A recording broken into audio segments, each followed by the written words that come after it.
Gang, Rain Gang, Ravens flock. If you are listening right now, shout out to you. Welcome into another happy hour stream right here on the Purple Rain Podcast YouTube channel where, listen, we talk all things Baltimore Ravens and more. You guys know how the happy hour streams go. We shoot the shit. You know what I mean?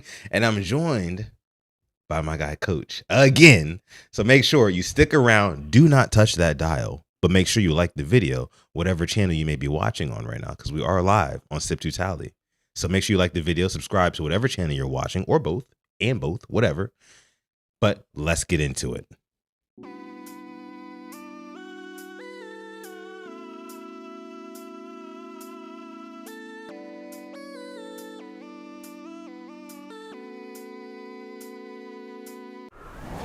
Yes, sir. And just like that, we are back with yet another happy hour episode of Quiet Storm Sports right here on the Purple Rain Podcast YouTube channel and the Sip to Tally YouTube channel as well. That's right. We are dual live streaming this episode as we normally would, right?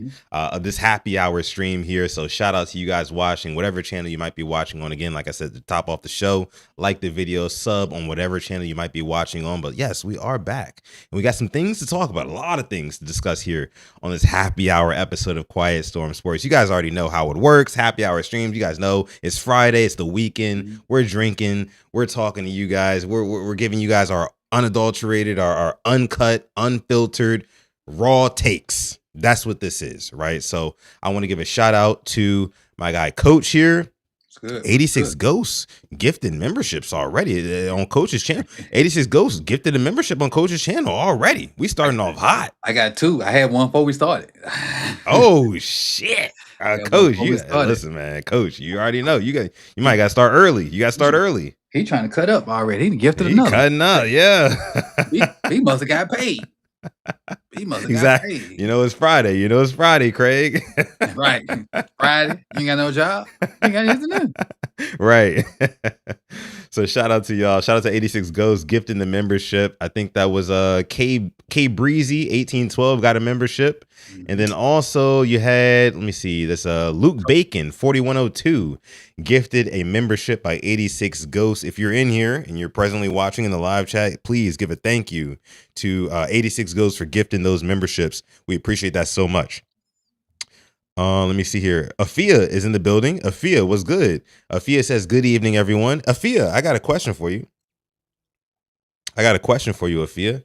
You were in the PRP live chat last night, and I was trying to ask you before we wrapped up the show if you were a hater or a supporter of Rashad Bateman, and I couldn't get the answer because I guess you must have signed off right before we ended the stream. But go ahead and drop that answer just so I know whether or not to put you in my book, because you guys already know the book is right here in full effect. You feel me? It ain't gone nowhere. The list is only getting bigger by the day. So, you know what I mean? So just let me know, Afia. Just let me know. And Afia, you know we love you here at PRP. You know, Coach loves you over at Sip to Tally. Well, it's all love. It's all love. You know what I mean? But like, if you want to go in the book, let me know. Ain't no problem. It's not like it's a party in that book too. It's a party. Oh, it's a party. It's a huge party in that book. I'm telling you. Let me see who else is in here. Miss Fancy Pants is in the building. What's going on, Miss Fancy Pants? The chef is in the building as well. What up, the chef? Tanja Bowman. What's going on, Tanja? Hey, Tanja. Coming through on this Friday evening. Thank you so much, Tanja, for coming through. Killer Cam says, what's up, Coach? What's up, Killer Cam? Appreciate you for rocking. What is here on this episode of the show? Glaucoma's in the house. Who else is in here? What up, Glaucoma? Let me see. Darlene is in here. What's up, Darlene? Thank you for coming through, Darlene. We got Don DeWan in here. We have let me see who else. Let me make sure I'm not missing nobody. I don't like to miss nobody, Coach.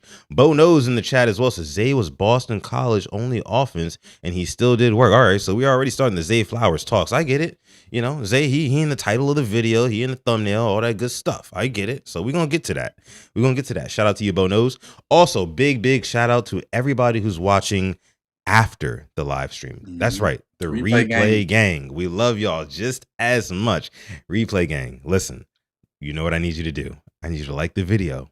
I also need you to comment down below. Whatever channel you might be watching on, comment down below your thoughts, questions, comments, concerns on this episode here of Quiet Storm Sports. Again, this happy hour episode of Quiet Storm Sports. You guys know the rules. I'm not going to go over it again. We go over it every week. You guys know the rules on the happy hour streams. So let's go ahead and get into it. Well, first, I want to ask you this, Coach. Hold on. Let's say hello to Mr. Loop.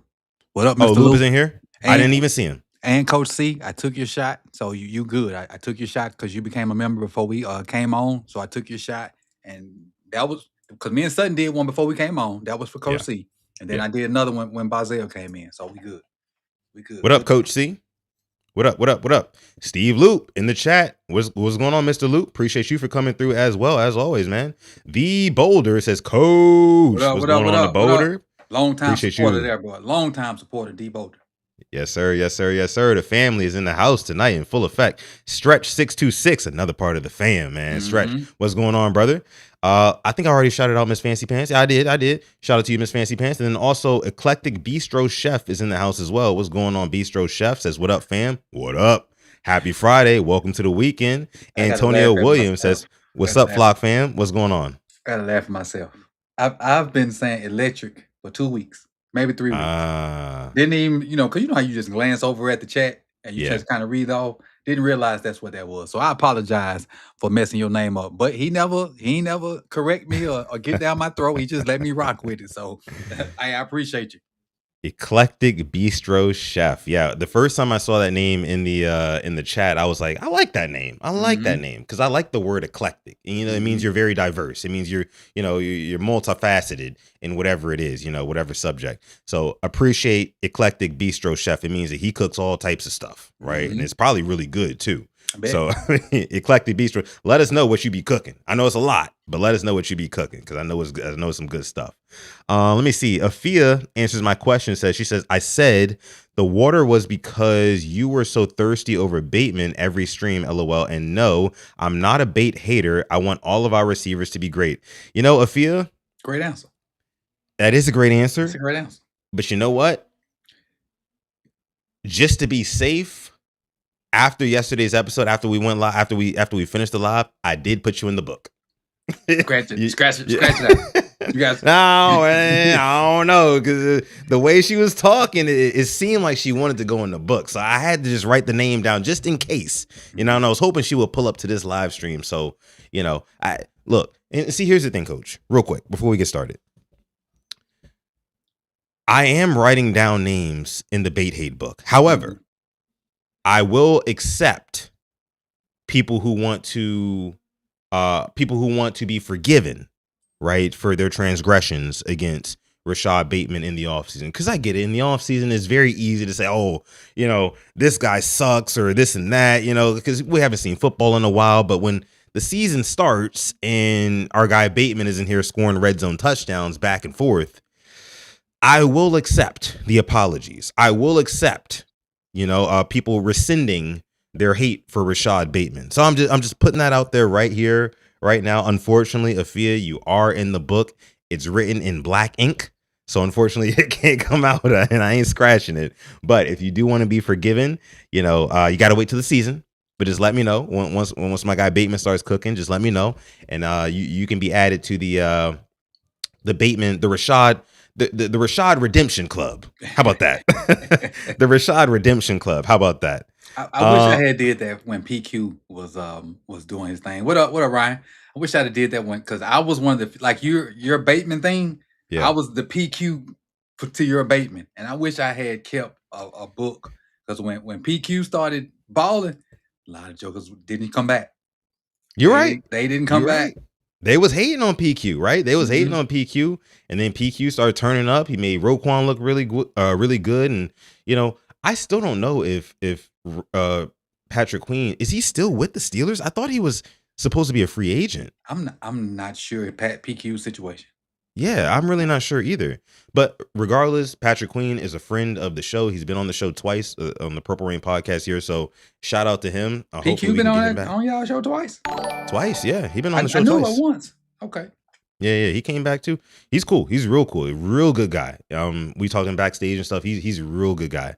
And we talk sometimes behind the scenes and in the DMs and stuff because we follow each other and stuff. But like he's a real cool guy. I wish he'd come back to Baltimore. I love that. But again, friend of the show, PQ. Always appreciate that. JD, appreciate the jewels, brother. JD, I feel like the jewels that JD is sending right now is a little bit of hate though.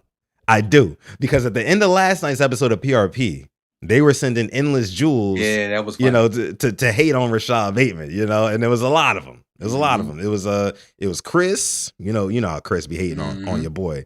And then also it was Void. It was Void as well. So them too. I don't know if they're coming through tonight, but shout out to them. They were supporting the channel at the end of the day. I appreciate that. Ryan from the Flock Rundown. Appreciate you for coming through, brother. Ryan, we gotta do something soon. Congratulations again. Oh, Ryan. Congrats. Yeah, recently married. Yeah, recently married. Ryan. Beautiful wife. I'm sure like they're about to start off a whole. Man, I'm excited for Ryan. I mean, he's got a life ahead of him that I'm sure he's super excited for, and I'm excited for him. Again, congratulations to Ryan from the Flock Rundown. And we got to get back together. We got to do another stream. Me, you, and Coach, we did a stream before the draft, like pre-draft. We got to do another one here soon. Shout out to the Flock Rundown. Make sure you guys go subscribe to him as well. Let me see. Collabs will come. They gave out tickets today yesterday for training camp, which was still a piece of crap because I tried to get some just so I can give them away.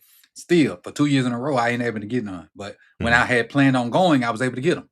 But their system is totally bullcrap. But I tried to get some tickets just to give them away, and I signed in on time. They were all gone before it even hit 01.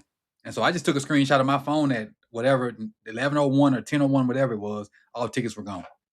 And you know what's crazy, Coach? As much as I would like, you see that super chat? I do, and we're gonna get to that in a second.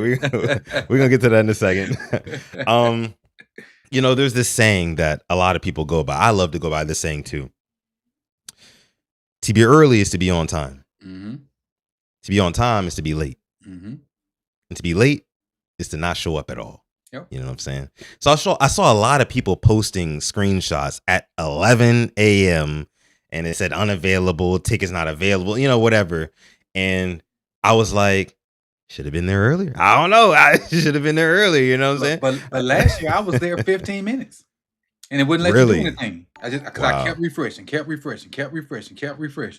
And then when it actually opened, nothing. Vamoose. That sucks. I mean, I think that they need to definitely improve whatever portal they have, that they regulate that through or whatever. But let's get to these gifts here. Okay. The chef 8714, thank you so much for the $5 super chat donation. You guys already know what it is. Everything under $10. I'm gonna take a drink for you, and we both gonna take a drink for you. Appreciate you, chef. Man, don't kill me tonight, y'all. Please don't do that to me tonight. I got family in town. I gotta maintain. You feel me? But chef says, "Hey, coach, does Bateman have black? Oh, what's going on here? Wait, hey, coach, does Bateman have blackmail on Sutton? This glaze is utter ridiculous. Blackmail is crazy." Hey, what up, G? I ain't talked to my dog G in a minute, man. What's good, Garnett?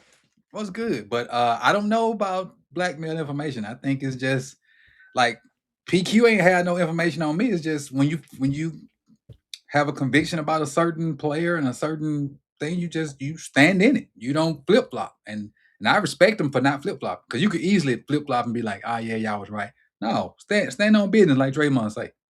Yeah. Yeah, and that's what I will continue to do. I will stand on business. You feel me? And Rashad Bateman, he's just really. Oh Lord, there go Boyd. He's really a nice guy. What's Void doing? Is Void in here acting up already? Oh, see, I see him. Bateman is a nice guy though. I've chopped it up with Bateman before, back and forth in the timeline. He's a great guy. Hopefully one day we can get him on the pod. Maybe, hopefully one day. But appreciate you, chef, for the $5 super chat donation. We appreciate that here on this happy hour stream of the show. We also have some gifted memberships here on the Purple Rain Podcast YouTube channel. 86 Ghosts gifted a membership, and that one was the chef was the recipient of that membership here. So the chef, make sure you give a thank you, send a thank you to 86 Ghosts for gifting that membership, and thank you so much 86 Ghosts for supporting the channel. We appreciate that. He also gifted another membership, and that one went to Tanja. Thank you so much again for 86 Ghosts doubling it up here. Mm-hmm. And gifting 2 memberships in the chat, in each chat, right? I mean, that's huge. That's huge. We appreciate you so much, man. We appreciate you so much. And like you said, Garnett is in the house as well. Garnett says, fellas, giving the salute. Garnett's my guy. He's also a Bateman supporter. So, that's my dude. You feel me? So yeah, I appreciate y'all. Now, let's go ahead and get into what we came here to get into, Coach. Okay. So earlier today, the NFL, they released their newest, member of the top 100 list, and clocking in at number 71 on that list was none other than Ravens wide receiver Zay Flowers, number 4. That's right. The guy who I'm super critical of right here on this channel. Right. But yes, he clocked in at number 71, and he is the only Raven to crack the list so far. So I want to go ahead and play this video here of what they said about Zay Flowers and why he deserves to be in the top 100 players in the NFL. Let's take a listen. Zay Flowers, I mean, he's explosive. For some reason, people don't give Zay. Real quick. Okay. Coach, real quick. I just feel like it lacks taste to put Max Crosby at the very start of a video that has to do with the Ravens. To me, it's still a sore spot. Okay. I still feel like the Ravens should have did what they needed to do to get Max Crosby in the building.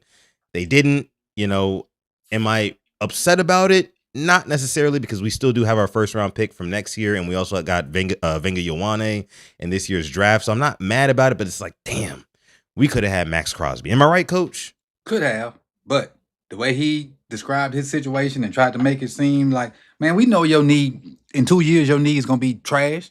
Tore up. Stop trying to blame us. Yeah. Go on, do what you can do with the Raiders, and y'all give you 2-3 more years. Shut up. Yeah, he said he wanted to retire. He said he wanted to play there, play the rest of his years there. Yeah. He is a Raider. I'm sure he loves Vegas too. I mean, who doesn't love Vegas? But as far as Max concerned, FTMF. FTMF. What does that mean? Fruit, tomato, and more fruit. Film, then more film. What does that mean? I'm not gonna say it on stream. Damn, I must be missing something then. Shit. It's some curse words. Okay. All right. All good. F. All right. Okay. T. Yeah. MF. Oh, okay. I got you. F this mofo. I got you. I never heard that one before. I don't know why I never heard that one before. Also, I got shirts on it. It also means film, then more film. Oh, okay. Let's keep listening though. Zay his Flowers. That's there you go. 2nd and 7. It's in the hand of Flowers. They say we don't give Zay his flowers. He does. There he goes. Flowers. And by we, I guess they mean me. He's gonna keep getting better. He hasn't even cracked even close to where he's gonna go if he continues working. Let's do it. Come on, Zay. Why he look high? Just look like that. I'll say, I ain't gonna lie. The whole Green Bay game, that game was crazy. I literally saw their defense go from being hyped and getting ready to tackle to everybody just nah, we don't want to tackle no more. And I saw DBs running back, linebackers moving out the way. It was crazy. But you over there. Looking toward the end zone. That was a crazy play. Touchdown. Zay Flowers. That was crazy. Baltimore extends the lead. My thing is why can't you just never hold on to the ball, bro? Just squeeze that muff. Just squeeze it. Most explosive player. That'd be my only thing. Football league. Twitchy. I'm saying he remixing crazy. Jalen Hawkins. That's our guy now. Excuse me. Is Zay shifty? He's shifty as hell now. In week 5 56-yard ball. Oh, the deep ball. He's shifty. Near side, looking for Zay Flowers. He's got him over Cooper rush to Zay. Oh, I remember that play too. Yeah, that was kind of like in garbage time though. Yeah, and I cracked my ribs. Cracked your ribs. Yeah. Nah, that one was crazy. That was a good catch. Yeah. No, he was definitely fried in this video. Quick, and then he can burst. He can, you know what I'm saying, take it all the way to the crib. I remember that. And he did the wave. I remember that part. Yeah. The game's still a sore subject, man. It is. That's why I barely even remember that touchdown, because we lost this game. Yeah. So Zay Flowers is number 71 on the NFL top 100 players of 2026. Now, Coach, do you think that this was like too low or maybe even too high for Zay Flowers on this list? What do you think? While I'm answering your question, this is a great segue. If you don't mind, while I'm answering, go to my channel and look at and pull up, like, not the last short I did, but like the second, because it's about Zay and some numbers compared to the other guys. But is it on your main channel or your second main channel? It's on the main channel. Gotcha. On the main channel. I think it's just about right. I mean, if he was in the 60s, I wouldn't be mad at it. Because he is definitely one of the most mixiest players in the league. When he gets the ball in his hand, he is electric. Like you said, he do need to hold on to it, and I would love to see him have more touchdowns. But when he get the ball in his hand, that joker is electric. Any and everything can happen. Yeah. But yeah, run that. Absolutely right. Real quick, before we run it, to get a super chat donation here from Eclectic Bistro Chef. Thank you so much, brother. Of course, this drink is for you.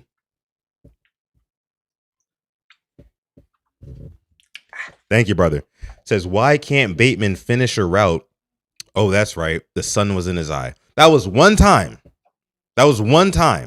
Eclectic Bistro Chef. One singular time. Guess who else this happened to? CeeDee Lamb. Same thing happened to CeeDee Lamb. Sun got in his eyes. He was in the red zone. Couldn't catch the ball because of it. So let's not act like Rashad Bateman is the only person in the history of existence that ever got the sun in his eyes and that affected his performance. It happens. Okay? It happens. Appreciate you, though, Eclectic Bistro Chef. They get me fired up about Bateman. They do. Not gonna lie. Yeah. Mike with the happy poop. And see, Mike is another one. Mike is another hater. Mike's another hater too. Mike went on vacation with me last night. We had a great conversation. Word. Mike, what I did for the members, I took them on my vacation with like pictures and whatnot and explaining some stuff. And Mike, we was in there chopping it up, man. We had a good time. Okay. Well, Mike be hating on me. Mike loves the channel and he's a member here and he supports and everything. We love Mike. But like Mike, he don't be hating on me. He be hating on Bateman. And he uses that as like a vehicle to hate on me. Which is cool. Cause like, listen, Mike, you better stick around. Cause come season time, I'm calling out names when Rashad Bateman gets to cooking. I'm just saying. Now, Coach has this video here about Zay Flowers that I do want to play. Let me go ahead and play this here. I haven't seen this video yet, so I'll be reacting to it live here. But tell me how you feel about it. All right. Now this is what was shocking to me, and I didn't mean to do this when I sat this down. I just wanted to compare, but I end up doing something a little deeper than comparing. So put your listening ears on, kids. Pay attention. I didn't type it up, so you got to kind of listen. So I want to compare the career numbers for the top wide receivers from Zay's draft class. Okay. And I'm going to give you Zay's numbers first. Zay has 237 catches, 3,128 yards, 14 touchdowns. Puka is also in this draft class. He has 313 catches, 4,191 yards, and 19 touchdowns. Addison is also in this draft class. The number 2 receiver up there with Justin Jefferson. He has 175 catches, 2,396 yards, and 22 touchdowns. And then last but not least, in this class, Jackson Smith and Jigma, JSN. Yep. He has 282 catches, 3,551 yards, and 20 touchdowns. Dog. Now this is this is what was shocking to me, and I didn't mean to do right before when I. What I did was I ranked all 4 of them. So like if you had the most catches, you got a 1. If you had the most yards, you got a 1, like that. And so I was thinking that Zay was by far going to be number 2 or 3 in that thing. He had the same, like when I put it together, and you can spin it a bunch of different ways. When I put it together, him and Addison's ranking were the same, simply because Addison was number 1 in touchdowns with 22. Addison, he was the lowest in catches, he was the lowest in yards, but in touchdowns, he was 22, and he missed about 7 games last year. Them touchdowns are valuable, Coach. Them touchdowns is valuable. I mean, so like, what was your point? My point was that Zay needs to get in the freaking end zone because he has the yards, he has the catches comparable to the top guys. He has yards and catches comparable to Puka and JSN. He need touchdowns. I do understand we are running team. I trust me, I do. So the bitching that you hear right now ain't like I hate Zay. I just want him to be, if he's our number 1, he needs to score number 1 touchdowns. Yeah. Unless we just beating the crap out of people and running in the end zone. But that ain't happening because we was 8-9 last year. Yeah. Mike says in the chat, he also has 2 rushing touchdowns. You can't forget to account for that. True that. Which I do understand. Yes, for sure. But at the end of the day, again, and I've said this time and time again, he finished the season with 5 receiving touchdowns, and had it not been for 2 busted coverages from the Steelers on back-to-back drives, he would have finished the season with 3 touchdowns.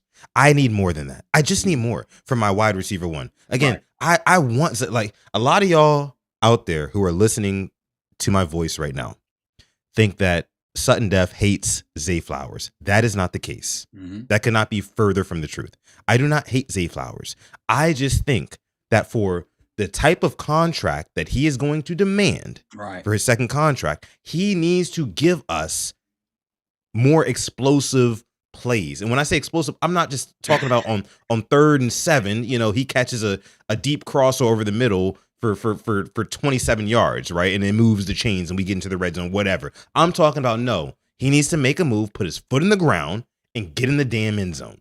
That's really all it boils down to, Now, World Class say this is a Zay hate. It is not. Trust me. It is not a Zay hate. I love Zay. I love his bravado. I love his swagger. I love everything about Zay other than putting the damn ball on the ground. So if he never put the ball on the ground, I wouldn't even be complaining about touchdowns. But for he's about to get $35 million at least. Yeah. Because when you look at the numbers I just said, he can go to the negotiating table and like, look, okay, I don't remember the number JSN got. Let's just say JSN got 38. So he can go to the table like, look, JSN got 38. My numbers are a little bit below than that, 35. Wait, say that one more time, Coach. So I don't know whatever number JSN got. Don't disagree with the need for touchdowns, just need the same energy for underperformance spread across the entire WR room, not hate for one and excuses for others. Bro. I already know where you're going with that. I already know where you're going with it. Yeah. I already know where you're going with it. It's so funny. I forgot my point I was trying to make. Well, I mean, no, you were just basically making my point. Like, I remember. Yeah, okay. So if JSN got 38 million a year, and I don't know what his number is, I'm just throwing a number out there. Zay can come in and like, look, my numbers are a tad bit below what he got. He got 38, so give me 35. And rightfully so, whoever's negotiating, Erie DeCosta, whoever, you can't really argue. Because contracts these days are based off what production. He got the production, he got the numbers, he got the catches, he got the yards. And I think he's been more consistent than all of them. Because JSN exploded with 1,700 last year. Yeah, he did. Puka had that huge first 2 years. So Zay's been on this level for the Ravens. Yeah, I can definitely say that his trajectory does seem to be on the right path. I will say that. Mm-hmm. However, I just go ahead. Go ahead. Oh no, I was just gonna say, like, I just need to see that next step being taken this year, and I need to see it early, Coach. I just don't need to see look at what we're looking at right here. Mm-hmm. We're looking at Zay Flowers, his training footage. I see a lot of in this clip, a lot of east to west. Okay, Puka and JSN can't do that. Yeah, but Puka and JSN, for some reason, they get in the end zone. Well, that just leads me to my next point: longevity. The way Zay's game is here for longevity. Puka is crash it really out. though? Puka crash out. I don't think so. Puka go head first in the walls. Puka already said he ain't playing past 30. He already said it. JSN probably can fit, has the longevity trait too because he knows how to tempo routes and stuff like that. But Puka is all go all the time. By the time Puka 28, 29, that body gonna be through. I mean, I can't really say that like Puka. When I think of crash out, I think of guys like Cam Scatterboo, and I know he's like a running back, but like he's a guy who head first. You feel me? Like that's his MO. Puka Nacua is a guy who just gets open, and even when he's not open, he wins at the catch point. And like he's just a complete wide receiver. And I feel like Zay physicality yet. Well, no. His genetics may not allow him to have that physicality, so he got to win different ways. Yeah. And he tries to win with going east to west, but that's the problem. You can't win going east to west in the NFL because these guys are way too athletic. They're way too athletic. For his health's sake, going east to west helps him. He could catch the ball and go straight forward and get his dick knocked in the dirt. Good. But he don't. And so for longevity, that's why I said longevity. I think he's good because I don't care. I don't mind a small receiver catching the ball over the middle and getting down. I don't mind that at all. Why would I catch a slant and try to run over Fred Warner? That's stupid. I catch a slant, I see Fred, I'm laying down. Well, see, here's the problem that I have with that, Coach, is that sometimes it's going to require you to go head up with a linebacker over the middle and things like that. But for him, situationally, yeah. But that's what I'm saying. Like, I'm okay with like a guy who is smart with his body and not trying to take big hits and things like that. But like, not as my wide receiver one. Not as my wide receiver one. I want my wide receiver one in any situation to be able to produce. I don't care if it's between the 20s. I don't care if it's in the red zone. I don't care. I need you to be the go-to guy. Are you the go-to guy in any situation? That, Coach, is what a wide receiver one is to me.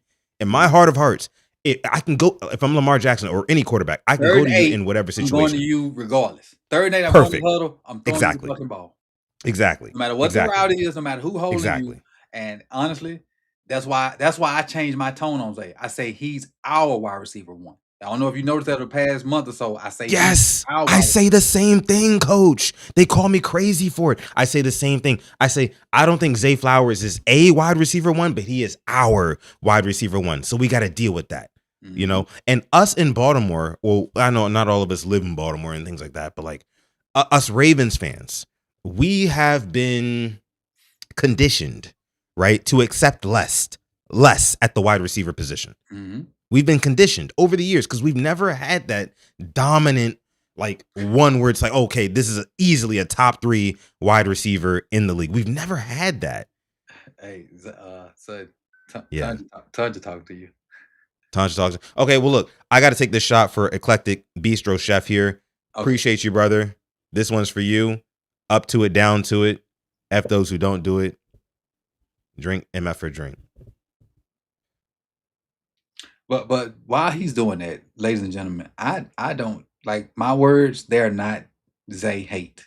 They are actual like looking at film and what this is just critical analysis. And the thing is with me, I do that for everybody on the Ravens team, even Lamar. People like I know people have unsubscribed to me because I keep it real about Lamar. Now, is Lamar's our best player by far? Does he do some things that are kind of questionable at times? Yes. But I think he does that because he's pressing. I don't think he do it out of he feel like he, is the god of football. I feel like, okay, the rest of you sap suckers ain't doing your job. Let me go do something special. And when you try to do something extra, sometimes bad stuff happens. Mm-hmm. And so, I just take what I see on film and I talk about it. I ain't like I'm not guzzling Lamar. I'm not guzzling Zay. I ain't guzzling. I'm to speak the truth. The only person that y'all probably could say I was guzzling was PQ, and that's because I saw the potential. And then eventually the potential came out, and motherfuckers got ghosts. Yeah. Tanja says here they keep talking about fumbles like he fumbled that much, and he didn't. It was at critical times. He didn't fumble a lot. How many fumbles did Zay Flowers have last year? I think it was 3, right? I think it was 3. 3 fumbles. Mm-hmm.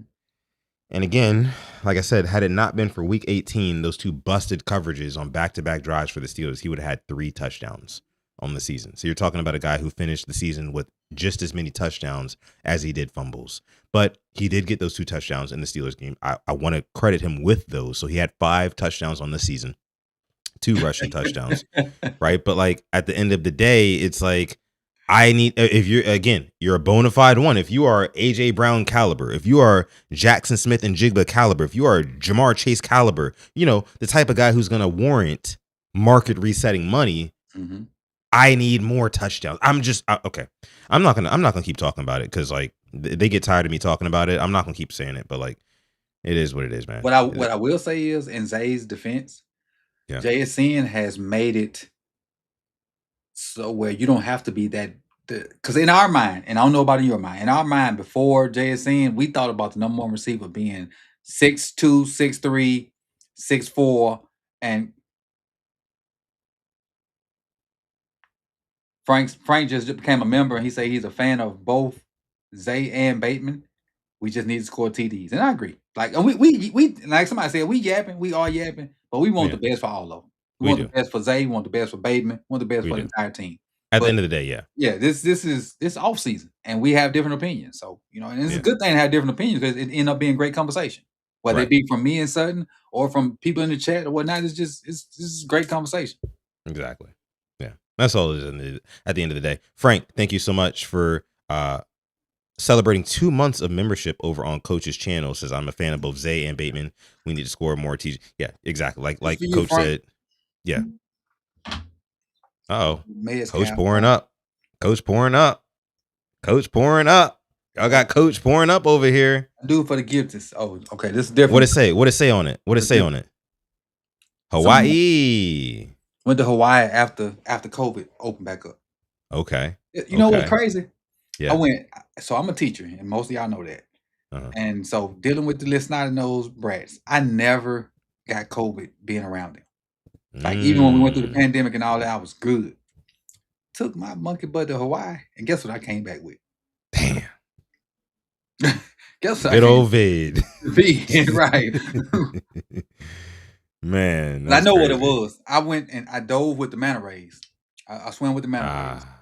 And I had my own like gear, but they wouldn't let me use it because they said it wasn't whatever. So I had to use theirs. Yeah. And it probably had been used by somebody else, and I know that's where I got it. Like I'm almost 100% sure that's where I got it from. Yeah, whenever you're dealing with like travel or international stuff and things like that, I know Hawaii is like technically stateside, but like it's you are at risk, so you got to be very, very careful, and when you're using I won't go back. Stuff. Really, it did that for you? Well, it just takes so long to get there. I might as well go to Europe. It was a 10 hour. Yeah. Like it was 9 hours. No, it was flight. Yeah, it was 8 there because we had a layover in LA, and then another 2 to Hawaii, then another 1 from Honolulu to the Big Island. Okay. Then on the flight back, it was a 1 from Honolulu, from the Big Island to Honolulu. Then 9 from there here. I was like, nah, I just go to Europe. That's a 6-hour flight. Yeah, that makes sense. I've actually never been to Hawaii. Really? See that plant behind you that's green? Right. Yeah. And I ain't trying to. Is that real or fake? That's fake. Fake as hell. Okay, so most plants ain't that green. Right. Yeah. Hawaii got plants almost the whole damn island greener than that. The greens and were real. Yes. The greens were greening out there. They were, and the fruits were fruiting. DDSQ. What up, got dog? Q Sci-Fi in the house. Root to the bros. He said, There "Look good, coach. Whatever you're doing, keep it up. Results are showing." Thank you. I appreciate it. I appreciate yes, sir. it. I appreciate yes, it. sir. I appreciate it. You gotta take a a sip the for him. opportunity to that's 5. We got to sip, y'all. Come. Yeah. If I get the opportunity to see you this year, because I've seen DDSQ the past 2 seasons. Last year in Miami before my foot acted up, and then 2 years ago in Tampa. So hopefully I get a chance to see him at somewhere this year. But he a busy man. He a hardworking man too. Well, shout out to DDSQ. Shout out to him. Thank you so much, brother, for coming through, supporting the channels. We appreciate that. Listen, guys, please be sure, if you're watching right now, whether you're part of the live chat, replay gang, please be sure to like the video, subscribe to the channel, whatever channel you might be watching on right now. It's important for you guys to go ahead and subscribe and also like the video, hype the video if you're part of the replay gang. It helps us out a whole bunch. Listen, we're getting ready to start the season up here soon. You guys know there's going to be consistent content coming out from Sip to Tally. Also consistent content coming out here from the Purple Rain podcast as well. So make sure you subscribe to both because we will be keeping you guys entertained, locked in to all things Ravens and NFL here this season. Okay. Got you. I got you, dog team. Hey, dude, handle your business. Stay locked in. Yeah. For sure. Thank you so much again, DDSQ, for donating. Now that we've talked about Zay Flowers and things like that, Coach, I want to get into this. Okay. There's been a lot of these top 10 lists coming out, right? And they're talking about like different position groups, like, top 10 edge rushers, top 10 wide receivers in the league, top 10 quarterbacks, top 10 defensive tackles. That's where I want to go here. And we talked about this last night. Me and Alex did on the main pod PRP. But I wanted to ask you about it because I saw you posted a video about somebody who was snubbed from the top 10 defensive tackles list. And that was none other than Ravens defensive tackle Travis Jones. So I want to go ahead and bring up this video here that you posted. I think it might have been today or maybe yesterday. I think it was yesterday. Yesterday. Okay. Yeah. Here it is right here on Twitter about Travis Jones. Let me look at this play right here. Full disclosure. On a double team. So real quick before I play it. Full disclosure, I have not watched this video yet. When I saw it pop up on my timeline, I just bookmarked it immediately. And I said, you know what? I'm going to react to it live on the show. Cool. I feel like that would be better. So here it is. And let me just read Coach's caption here. Watch Travis Jones throw defenders out the club. This is how you set the edge, generate pressure, and dominate the line of scrimmage. Gap sounds defense in full effect. Let's go ahead and take a look at this here. For disclosure. Yeah. That is my assistant's words, not mine. Charles Gerald Thompson. Charles Gerald Thompson. Figure it out. Straighten up. All right, let's take a look. Look at this play right here. Take it on a double team. So now Roquan can go wherever he wants. Because them two guys not going to touch him. And keep in mind, this is a Travis Jones film session. So you know who's going to make the play. You already know it. So even if Rowe don't make this, and look at this guy right here. But matter of fact, just look at the front four as a whole. Got the edge set. Getting pressure. Contain over here just in case the quarterback pull it. And then Travis in there doing what he doing. Then you got Teddy and Rowe, playing the run. That's gap sound right there, honestly. That's gap sound. See, Rowe never gets touched. But watch Travis throw this guy out the club. I'm working with this new thing right here. I don't know how to slow it down yet. I'll figure it out before the season get here. But this guy right here, watch Travis throw him out the club. Just watch. And real quick, Coach, who was 94 right here? Jenkins. John Jenkins. Okay. Just making sure. Okay, cool. Get out of here, little boy. Toss him up out of there. Get out of here, little boy. Yeah. Threw that man out the club like toss him up out of there. Jeff on the Fresh Prince of Bel-Air.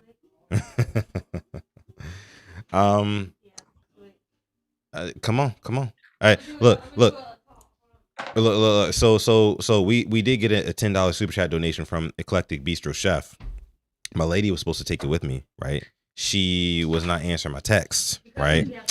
We got company over. Full disclosure, I got family. I got my parents in town right now, so maybe she was dealing with them and things like that. But she's here now, right? She's here now. She's gonna get in the camera. She's gonna take this one. Full shot For Bistro Chef. Coach says hi. What's good, Coach? Hey. She says. He need one too. Full shot. He's supposed to say he want one too. No, he ready to go outside. He ready to get taken outside. That's what he want. But yeah, that was for Bistro Chef. Thank you so much, Bistro Chef. She'll be back. Any other donations we get, $10 or more, she'll be back taking a shot with us here. But Coach, what was your kind of objective in posting this video about Travis Jones here? Because again, he was left off that top 10 defensive tackles list. Do you think that was justified or no? So I didn't see the list, and I did notice that you were talking about him last night. But so I didn't go look at him on purpose. But I just, in my mind, and most people that follow my channel know I love Travis. That's why I nicknamed him Big Zah. I love Travis' game, and I feel like he has not been getting talked about enough. So it kind of flows into where we're talking about here. And I just wanted people to see how impactful he's going to be in our defense, because I was trying to compare him to, I think the guy's name is Tier Tart that plays for the Chargers, and he was a centerpiece of what Mentor did in Los Angeles. And I think Travis is better than him. And I think Travis will be the guy that sets everything up for us if he's healthy throughout the season. I just wanted to show my appreciation for what he did in a jacked up system under Zach Orr. Yeah. And then so now when he comes to a system that has some kind of structure and fluidity, he'll be even better. And keep in mind, he won't have to play as long as everybody's healthy. These guys won't have to play a bunch of snaps because you got Travis. Hopefully, B could be back. Calais, John Jenkins, who you saw in this film. Peebles. You got Peebles, and you got the kid Broderick. Oh, I don't count Broderick. Broderick is, I don't count him. You don't count him? Why not? Mm-mm. You're not a Broderick guy? I'm not. If you got a Broderick book, put me in it. If you got a Broderick book, put me in it. What up, Nitro? You got a Broderick. Oh, Nitro in the chat. What's good, Nitro? What up, Nitro? So let me see where Nitro at. Oh, Nitro in here talking shit already. Sutton believes Bateman should be in the top 100. Bro, no, I don't. I don't believe Bateman should be in the top 100, but I also don't believe. I also don't believe that, you know, the masses, and when I say the masses, I mean the masses of Ravens fans should be shitting on him the way that they do. I watched a video the other day. It was one of those clips. It was like 5 minutes of Lamar Jackson highlights. A lot of those highlights were passes to Rashad Bateman, touchdowns, you know, chain movers. Like we don't really acknowledge what Rashad Bateman has done, you know, for this Ravens team. We only look at, you know, Zay Flowers because Zay Flowers gets a third of the targets, right? Over a third of the targets, much like Mark Andrews and the like. But Bateman, with limited targets, he does what he can. He does what he can. You know, and in 2024, he shows you what he can do when he gets maybe 4 or 5 targets a game. Just 4 targets a game. The receiver that a lot of y'all want to bring in right now. Hold on, let me pull up the damn. Let me put this on the main screen right here. The receiver that a lot of y'all want to bring in to Baltimore right now, Stephon Diggs. He had 6 targets per game last season, the same amount of targets per game that Zay Flowers had. But a lot of y'all want Stephon Diggs in Baltimore. So does that mean that you don't believe in Zay Flowers? Does that mean you want food to be taken off of Zay Flowers' plate? Is that what you're talking about? Is that what you're saying to me right now? That's definitely what's going to happen if you bring in Stephon Diggs. Stephon Diggs. Exactly. So like I just don't understand. You give Bateman 4 targets a game and he'll give you 9 touchdowns on the season. And he's not even asking for a lot of money. This is why I don't understand the bait hate. This is why I have this book here, which Nitro is a part of. I don't understand the bait hate. I don't get it because he doesn't demand a lot of money. Like he's a bang for your buck Bateman. That is the new name for Rashad Bateman. Bang for your buck Bateman. He's an on sale receiver. Value, the value pack at the grocery store. You know, you go to the grocery store, you want to get a pack of chicken. You want to get a pack of ground beef. You go to the hood grocery store where you get a 4-pack for $20. You know what I'm saying, Coach? You know what I'm saying? You know, out here in Texas, we got HEB. Hey, I love HEB. You feel me? Does your local help have the little place where they cook the hot food? Oh yeah. They got a little chicken nacho thing at they got all that. I can't wait. They got a chicken station, boy. Sushi. They got damn other seafood. They got everything. They got everything. HEB. I love me some help, boy. HEB. All of y'all in Baltimore right now. HEB Heb. It's a Texas grocery store. It's only in Texas. HEB stands for here everything's better, because it is. Okay, prices are better. Food quality is better. Come out to Texas if you get a chance. Okay, don't believe the hype of what they're saying online. It's great out here. Now listen, the stuff. Tell them, boss lady. It is the stuff. It is. Shout out to you, Nitro. Make sure y'all go subscribe to the Wonderkin Morning Show. Fabulous show, very consistent every single day throughout the week. He's talking about all things. He's talking about all things on that channel. He needs to update his damn equipment so he won't have no problems no more. You don't want to listen to me. He said, I want to listen. I love you, Nitro. We love Nitro. We got to get him back here on the channel here. Tanja says, I don't want value. I want production. All right, Tanja. Hey, you right. We all want production. You right. We all want production. You're right. All right. I get it. And it's the off season. I mean, it's the off season. Yeah. Let me see. Hey, he ain't got to answer that on camera, Nerone, but he ain't far from you. I'll put it like that. What's that? Nerone just put a question, said, what part of Texas you from? I'm just gonna say he ain't far from you, Nerone, because I know where you at. He ain't far. That's the thing. I'm not from Texas. I'm from Maryland. That's why I'm a Ravens fan. I just moved out here about maybe 2 years ago. Chris.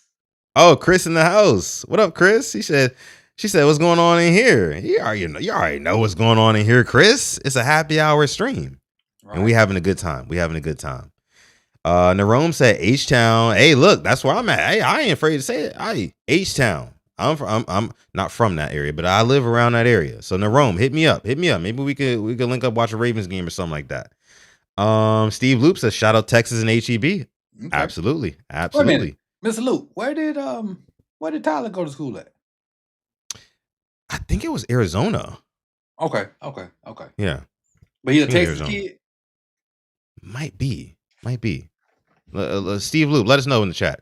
Yeah. Teresa says Katy, Texas. Not far from me. That's like 45 minutes away. Katy is the extension of Houston. It is. It's a Houston suburb. I've been to the Top Golf in Katy. I met one of my homies that live in Houston. We met at the Top Golf in Katy when I was coming from San Antonio. We hung out. Katy's a nice area. Katy's a very, very nice area. Katy got some really good high school football too. Yeah, really, I didn't know that. High school football, really good high school football in Katy. And you see, Coach, that's the thing. Now that I'm living in Texas, I need to go see some really good high school football because I know it's huge out here. Mm-hmm. It's huge. Even in my area, there's this area called like a little ways away from me. It's called like Iowa Colony. Apparently, like I was at the gym the other day, and I was in the sauna, and I struck up a conversation with some guys, and I was asking them, I was like, hey, like, what's the best like college football team around here? Because like when not college football, high school football. What's the best high school football team around here? Because when the season starts back up, I want to go see some games because I want to see the next big quarterback, next wide receiver, whatever. You know what I'm saying? And they said Iowa Colony is a really, really good area for high school football. So I'm going to go check out some of their games. Katy, like you said, I'm going to check out some of their games as well. Texas is, they're known for football. They breed football players. Yeah. They probably second in the nation to where I'm at. Yeah. Because we breed animals down here. Yeah, in Florida. I got a 5-star receiver in my high school that I work at. Oh, you did just say he just got his 5th star, right? Got it, yeah. Yeah, that's right. Like, I'm big on how good I was, even though I was a knucklehead. And then the guys I coached at the high school I went to, they were really good too. This cat, I ain't seen nothing like this cat, and he ain't like this 6'5", 6'4". This cat a regular, maybe 6 foot, maybe 6'1". He catch anything you throw at him. You throw a duck in his vicinity, a football, he going to get that. He tempo routes. He look like a professional receiver going into his senior year. Nice. Yeah, I mean, what's his name again? What's his name? His name is Waffle House. Call him Waffle House. That's why you did say that. That's why I refuse to call him that. But his real name slips my mind at this time because I've been drinking. all good. Happy hour stream, y'all. Y'all already know what it is. Jamarian Simmons. That's it. Jamarian Simmons. Hey, he's going to Clemson. That sounds like a wide receiver one type of name. I'm not gonna lie to you. Jamarian Simmons. That's a wide receiver one type of name right there. I wish I could go out there and coach him, but I can't. With the head coach that we got and the history, I can't. Matter of fact, remind me to tell you about that off camera, because okay, we'll talk about it. I'd be like Terrion Arnold if I get my hands on it. Yeah.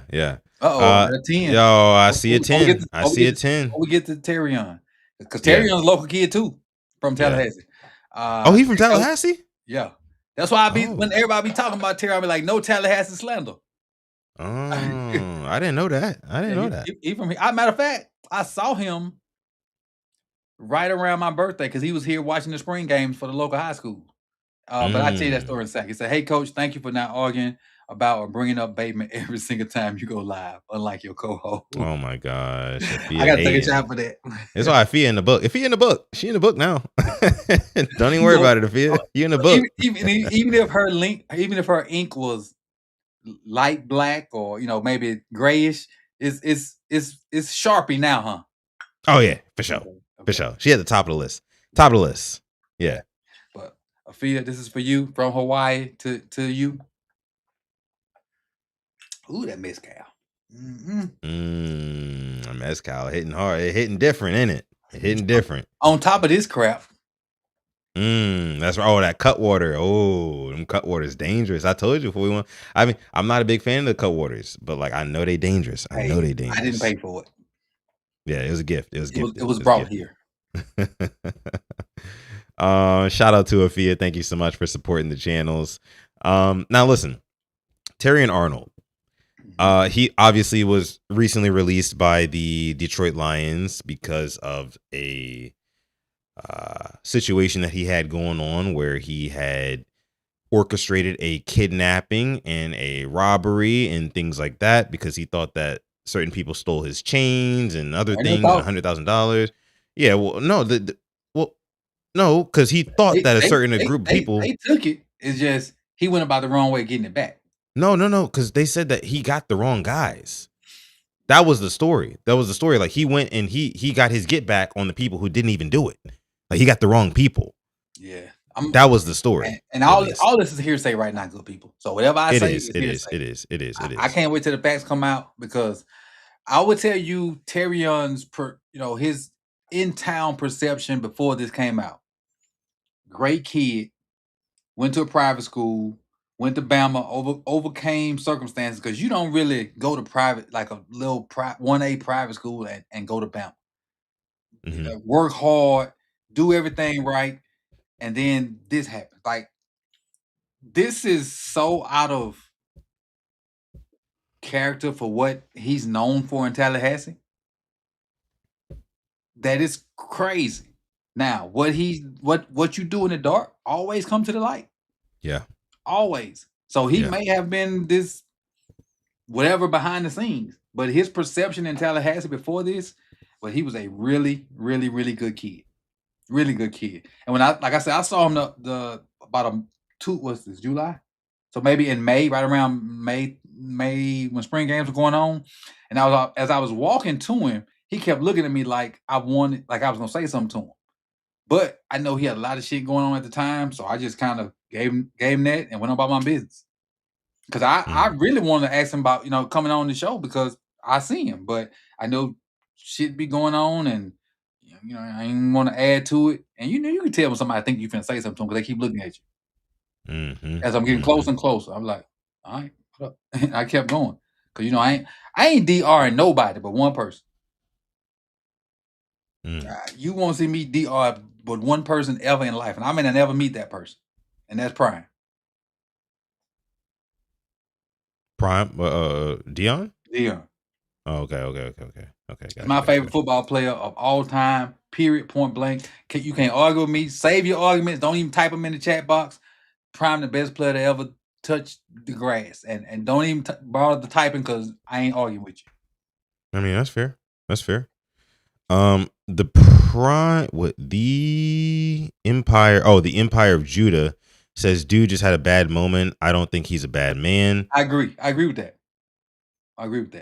Okay.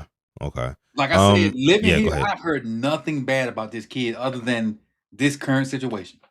And yeah, like when I see people like, because he has a podcast with PS2, Patrick Surtain of the second. And like, I just don't feel like based on, because I listened to a few episodes of that show, and like I just didn't feel like that he was the type of person to like do something like this. However, I don't know him personally, so I can't put anything past him, but he don't really seem like a terrible dude. So I do think that his NFL career will resume. Now, it says here in this tweet, former Lions cornerback Terrion Arnold took a physical in Houston on Thursday for the Texans and is scheduled to visit 2 more teams next week, per sources. So he is heavily sought out after. Like, I mean, people are checking for Terrion Arnold, and I feel like, I know somebody will sign him before training camp happens, and I think as they should. Terrion Arnold didn't have the best season last year. No, he just did not. Most definitely did not. But he is a serviceable corner who a lot of teams could use, right, Coach? Yeah, I agree. He did not have the best season. Like Antonio said, Terrion was a lot of pass interferences, a lot of holdings, but this is his second year, maybe third year. Give him a minute. Yeah. Give him a minute. He ain't a bad. I mean, not a bad guy. I mean, well, not a bad player. I don't know about a bad guy. We don't know. We thought we knew, but we don't know. Exactly. Like I said, I walk past the dude and just hearing stuff and telling, because being a coach, you hear stuff about playing. Even I'm not coaching anymore. And when he was playing, I was still coaching, because I was like, how does this dude that go to JP2 fucking going to Alabama? JP2 was the smallest school in Tallahassee. They got about 100, 150, 200 kids at the damn school. How's he going to Alabama?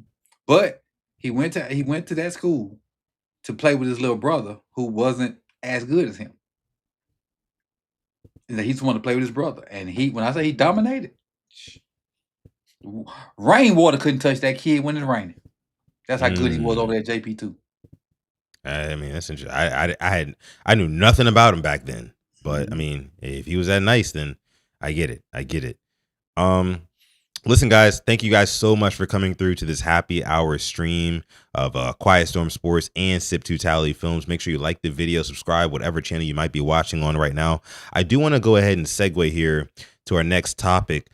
So you had Tom Brady, the GOAT quarterback, on a podcast talking about wide receivers and the diva nature of wide receivers and why he thinks that that diva nature exists within that position group. So let's go ahead and take a listen to what Tom Brady had to say here on the New Heights podcast with Jason Kelsey. Who knows what happened with the relationship with Jalen and AJ? That's kind of between them. But for you as a quarterback, how do you manage receivers and their happiness and being involved in the offense and all of that stuff? Like, what is that from your role? It's very difficult. And I think that's the only position on offense that requires a lot of extra energy and attention, because the running backs are going to touch the ball. The line, they're going to be engaged in every play. The tight ends, run or pass, you're going to be engaged in every play. It's the receivers who stand, 25 yards from the ball, just talking smack with the DB the whole time, trying to figure out, all right, I ran my ass off and didn't get the ball. And how do I stay locked in and committed to the team when I don't touch the ball? And it's a hard thing. Like, they're working hard to get the ball and they don't get it. So they get frustrated so easy. And I almost think like when I see these NFL off seasons, I swear to God, I think now, like, this is just deja vu. I've been seeing the same shit since 2000 when I came into the league. This guy this guy gets in trouble. He's arrested. This guy gets cut. This guy gets traded. This guy's unhappy at receiver. You know what I mean? It's like it's like Real Housewives of the NFL, and it's like it's the same script, crazy. And it's like over. And we just that position. It's like I almost want to like the psychology of receiver. I almost want to say like you're gonna catch 110 balls this year. Okay, you're 17 games. You're a great receiver. You're gonna catch 110 balls. One game you're gonna get 11, and one game you're gonna get 3. Right. And the next game, you're probably going to get 11. Then you're going to get 3. I can't have you like the happiest guy in the world when you catch 11 or the most miserable guy on the team when you catch 3. We got to look at it over the course of the year. You got to sustain because it is a lot of emotional energy that you put out to that position to go, come on, we got it. Come on, stay locked in. Let's go because I need you. Come on. And it's like that position takes away if you have that volatile emotional output. It takes a lot of energy from a lot of people to keep that player really stable. Oh, Bateman. So you got to like he's just more quiet about it. Reframe it for them and just say, listen, like you may get 3, but you're going to get 11, or you might get 11, and then 3. It's just the way it goes. Yeah. If they're doubling Travis, you ain't touching the ball. That's the reality. If they're butching you at the line of scrimmage with the defensive end, and they've got some ridiculous athlete over the top of you. Yeah, but it frees it up for other people, and you got to be cool with that. So, I mean, we're going to see it again this year. Who's the next unhappy receiver? And I understand it. I mean, that's not. They want to be involved in the game. Yeah. And Coach, your thoughts on Tom Brady's words here? First, before I get into my thoughts, okay, I love Tom as not a player. As a player, I hate that song. Why did you hate him as a player? Because he would beat our butt. Well, yeah. He beat our butt. Well, yeah, I bet he would beat everybody's ass. Yeah. But as a non-player, I love Tom. And he is spot the freak on. That's why I don't think it's necessary for us to have a number 1. Because, like he said, you can have 11 one week. Just say 11. Say get 11 targets this week. Bateman get 11 the next week. Mark get 11 the next week. That means you got a balanced team and they can't game plan for one player. Yeah, that's true. And you can be so explosive. I've been saying for 2 years, and I'm going to say it again this year. Lamar's number is going to be ridiculous, but everybody else's number is going to be a little bit above average. No one individual person is going to snap, but Lamar's going to have crazy numbers because he's going to throw the ball to Bate. He's going to throw it to Zay. He's going to throw it to Mark. He's going to throw it to the 2 rookies. He's going to throw it to Hibner. He's going to throw it to Jose Cuervo. Everybody's going to touch the ball, and Lamar's numbers are going to be off the chain, but everybody else is going to have mid to average numbers. And then that's why Lamar is going to get $85 million a year. Yeah. But as far as what Tom said about the egos, my senior year in high school, I was a wide receiver in a wing tee. You know what that meant? You weren't getting the ball. I got maybe one target a game. One target a game. But you still want me to go block my butt off. You still want me to run these routes to make it to sail and take the safety with me. So everything that Tom said, spot on. Because you do have to manage them egos. What I used to tell receivers is when you ain't getting the ball, work on your releases.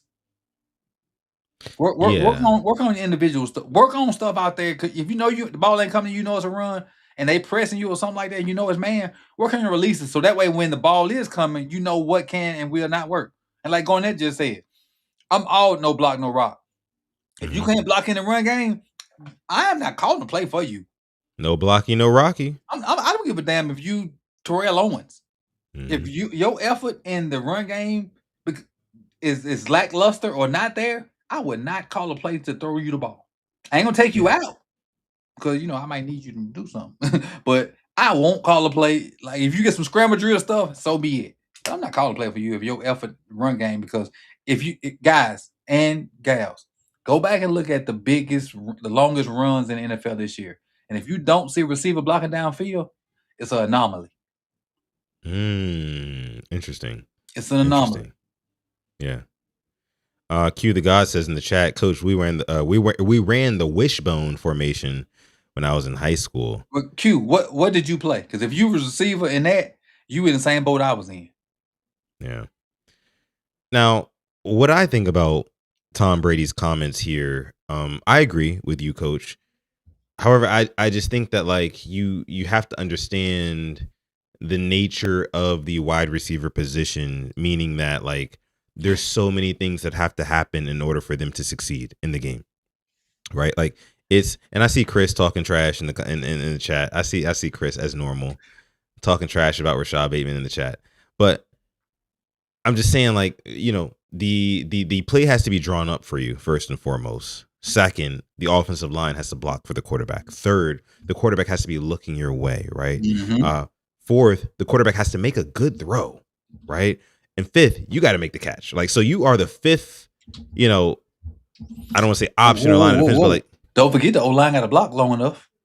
I didn't say that. I thought I said that. Oh, I missed my typing. Okay, I'm sorry. Okay, I thought I said, but definitely O-line's got to block. So like, there's so many things that have to happen in order for a wide receiver to even get a chance. Yep. So I can understand why it's a very like emotionally volatile position, because like you don't have a lot of opportunities to showcase your skill set. You just don't, and that's why I have to give a pass to guys like Rashad Bateman who don't get the opportunities. They don't get the opportunities. They say, oh, Rashad Bateman only had 19 catches in 2025. Yeah, but he only had 30-some targets. Okay? He had 19 catches, but let's not act like he had 1,000 targets. Third on the team in targets. Exactly. Wait, third? No. D-Hop had more targets than him. I'm about to say, no, so he was fourth then. So because it was Zay, Andrews, D-Hop, then Bateman. He was fourth, right. He was fourth. Right. Yeah. And I think he actually had the same amount of targets. He was tied for fourth with Justice Hill, which is insane. I mean, the running back, you know what I mean? So it's like, I understand. And like, wide receivers, they think that they are just as good as anybody else in the offense. So like they want the ball. And when they're not getting the ball, they're going to be upset. And Tom Brady said in this clip here, one game you might get 11 targets or 11 catches. The next game you might get 3, and that's just kind of how it is. That's the nature of the game. But that's what kind of breeds that diva mentality in wide receivers, because again, like I said before, they feel like they're just as impactful as anybody else on the offense. So I get it. It's why guys like AJ Brown wanted out of Philadelphia, because he felt like Jalen Hurts wasn't doing what he needed to do to get him the ball enough. Because AJ Brown is like the perfect example of this. AJ Brown won a Super Bowl with the Eagles, and 20 minutes after the Super Bowl, told a reporter, he said, it didn't feel like how I thought it would feel, like winning the Super Bowl. I wanted to dominate more. I wanted to be a bigger part of it. That's how wide receivers feel. That's how they feel. I felt like that. Like we in games. I'm like, well, shit, I ain't do nothing. I just was out here getting cardio. Yeah. Like I ain't trying to be Debbie Downer, but hell, I practiced all week too, and I ain't did jack. You know what? But block. Right. Yeah. So I was telling Alex this yesterday. I don't know if you agree, but let me ask you. When the Ravens run smaller personnel, so like let's say like 11 personnel, things like that, and they have 3 wide receivers on the field, if you have bigger receivers like Elijah Surratt and Jacoby Lane, and even to an extent Rashad Bateman, could you still run out of that personnel group? Because you have guys who can like get hands on guys on the outside and block, right? When defenses are not expecting that. Yeah. What do you think that looks like? In most of my play calling career, it was 11 personnel. Okay. And the first thing I wanted to do was run the ball. I was trying to run the ball. Like, and why why? Because that's the easiest thing to do. It opens up everything else. If I can run the ball successfully, then I got my play action. Then you putting guys in the box. Then I can throw the ball easier.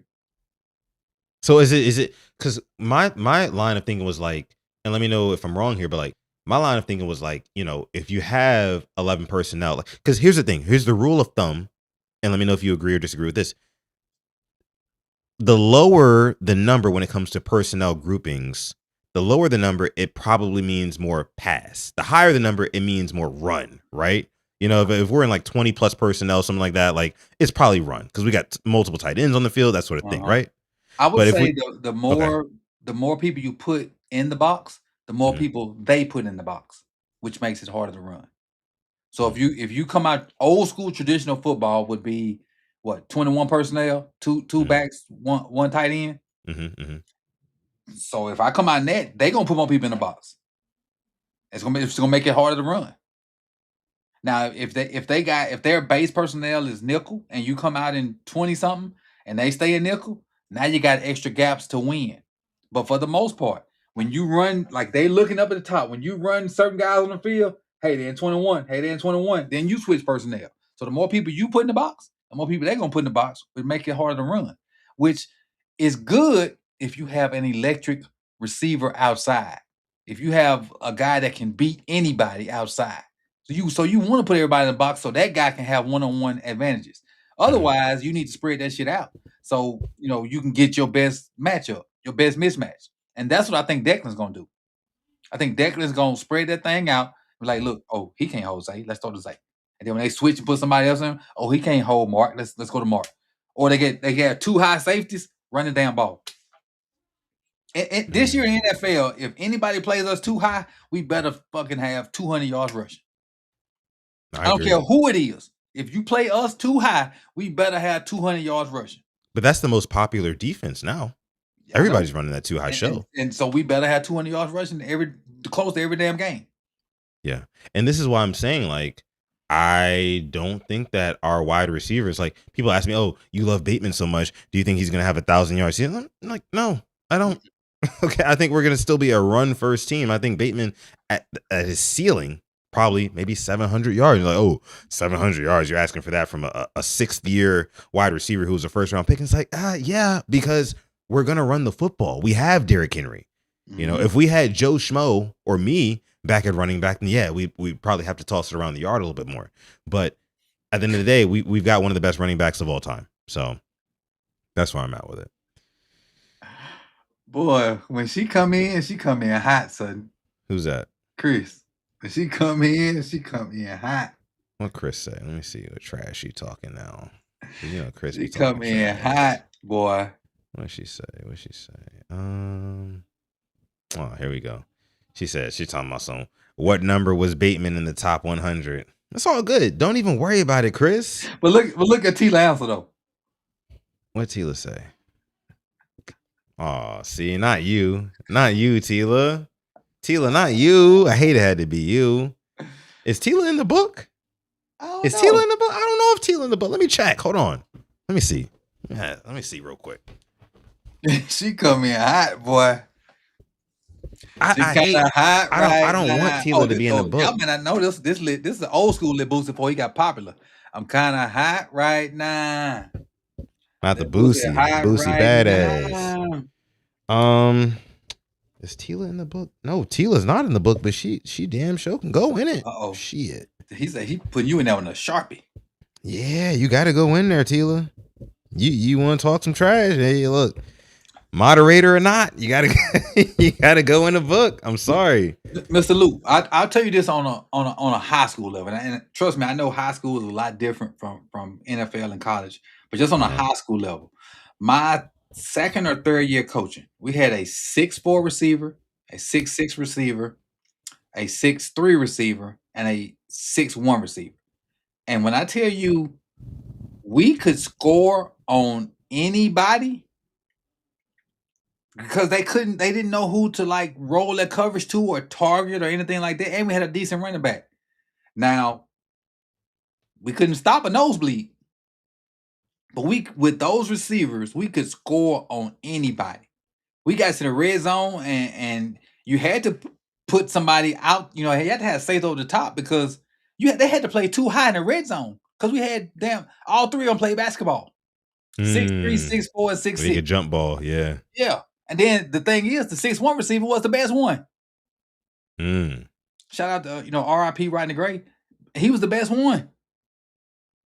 But we could score 30, 40, 50 points on anybody, but we was giving up 40, 50, 60, 70 points. So Sound just like the as we Bengals. was going, they was going. That's Cincinnati right there. So if you got guys that can produce offensively, it's gonna be great to target Zay 1 week with 11 targets. Then the next week you come back and you target Mark with 11 targets. Then the next week Derrick Henry run for 200 because they got to worry about the targets you done threw to the receivers. Then come back, they put people in the box. Now Surratt and Jacoby Lane getting 11 targets combined. Yeah. I do definitely think it's about putting different things on film for future opponents to worry about, and I think that there's going to be a lot of opportunities to do that. I think that Declan Doyle, if he's smart, which I think that he is, he's going to have games where he focuses on, okay, let's go to Elijah Surratt a lot this game. Okay, this game let's go to Jacoby a lot. Okay, this game we're going to really spam Derrick Henry. This game we're going to spam Mark Andrews, that sort of thing, and kind of catch teams off guards in that way. I think that that'd be really smart. But coach, we got to switch gears here. Let me see. Before we do, Tila says, I already told him whenever I come to Houston, I'm burning that book. Hey, come on down here. For the, I think you said you wanted to come down for the Houston Ravens game. Come on down here for the Texans and Ravens game. I will be here. Book in hand. Okay. You bring the book to the game? I'm bringing the book to the damn game.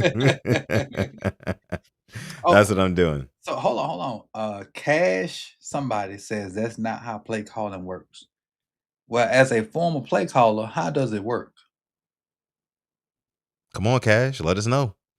And we'll continue with what we're doing until you respond.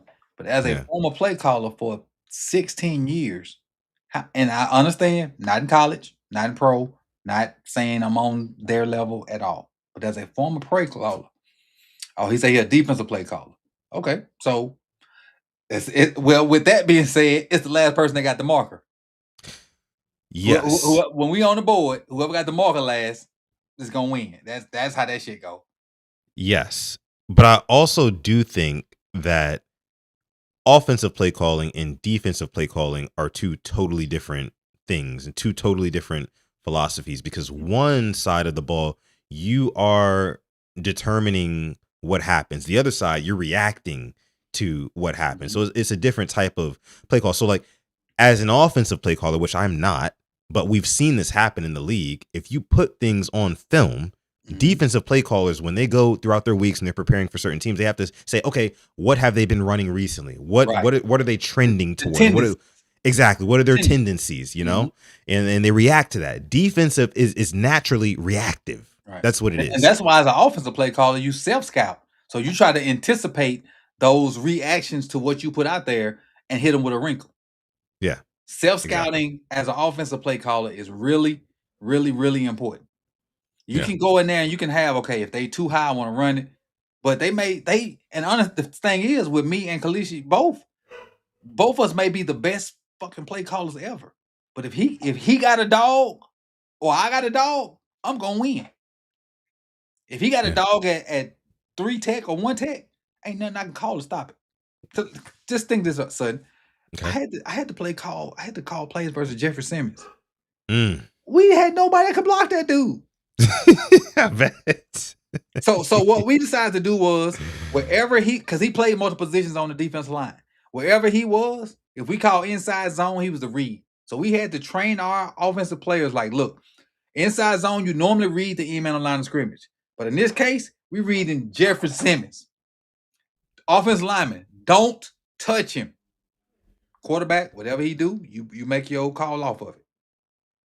And when I tell you we was reading him and he was doing the right thing, we was reading it right, this son was still running the play down and making tackles.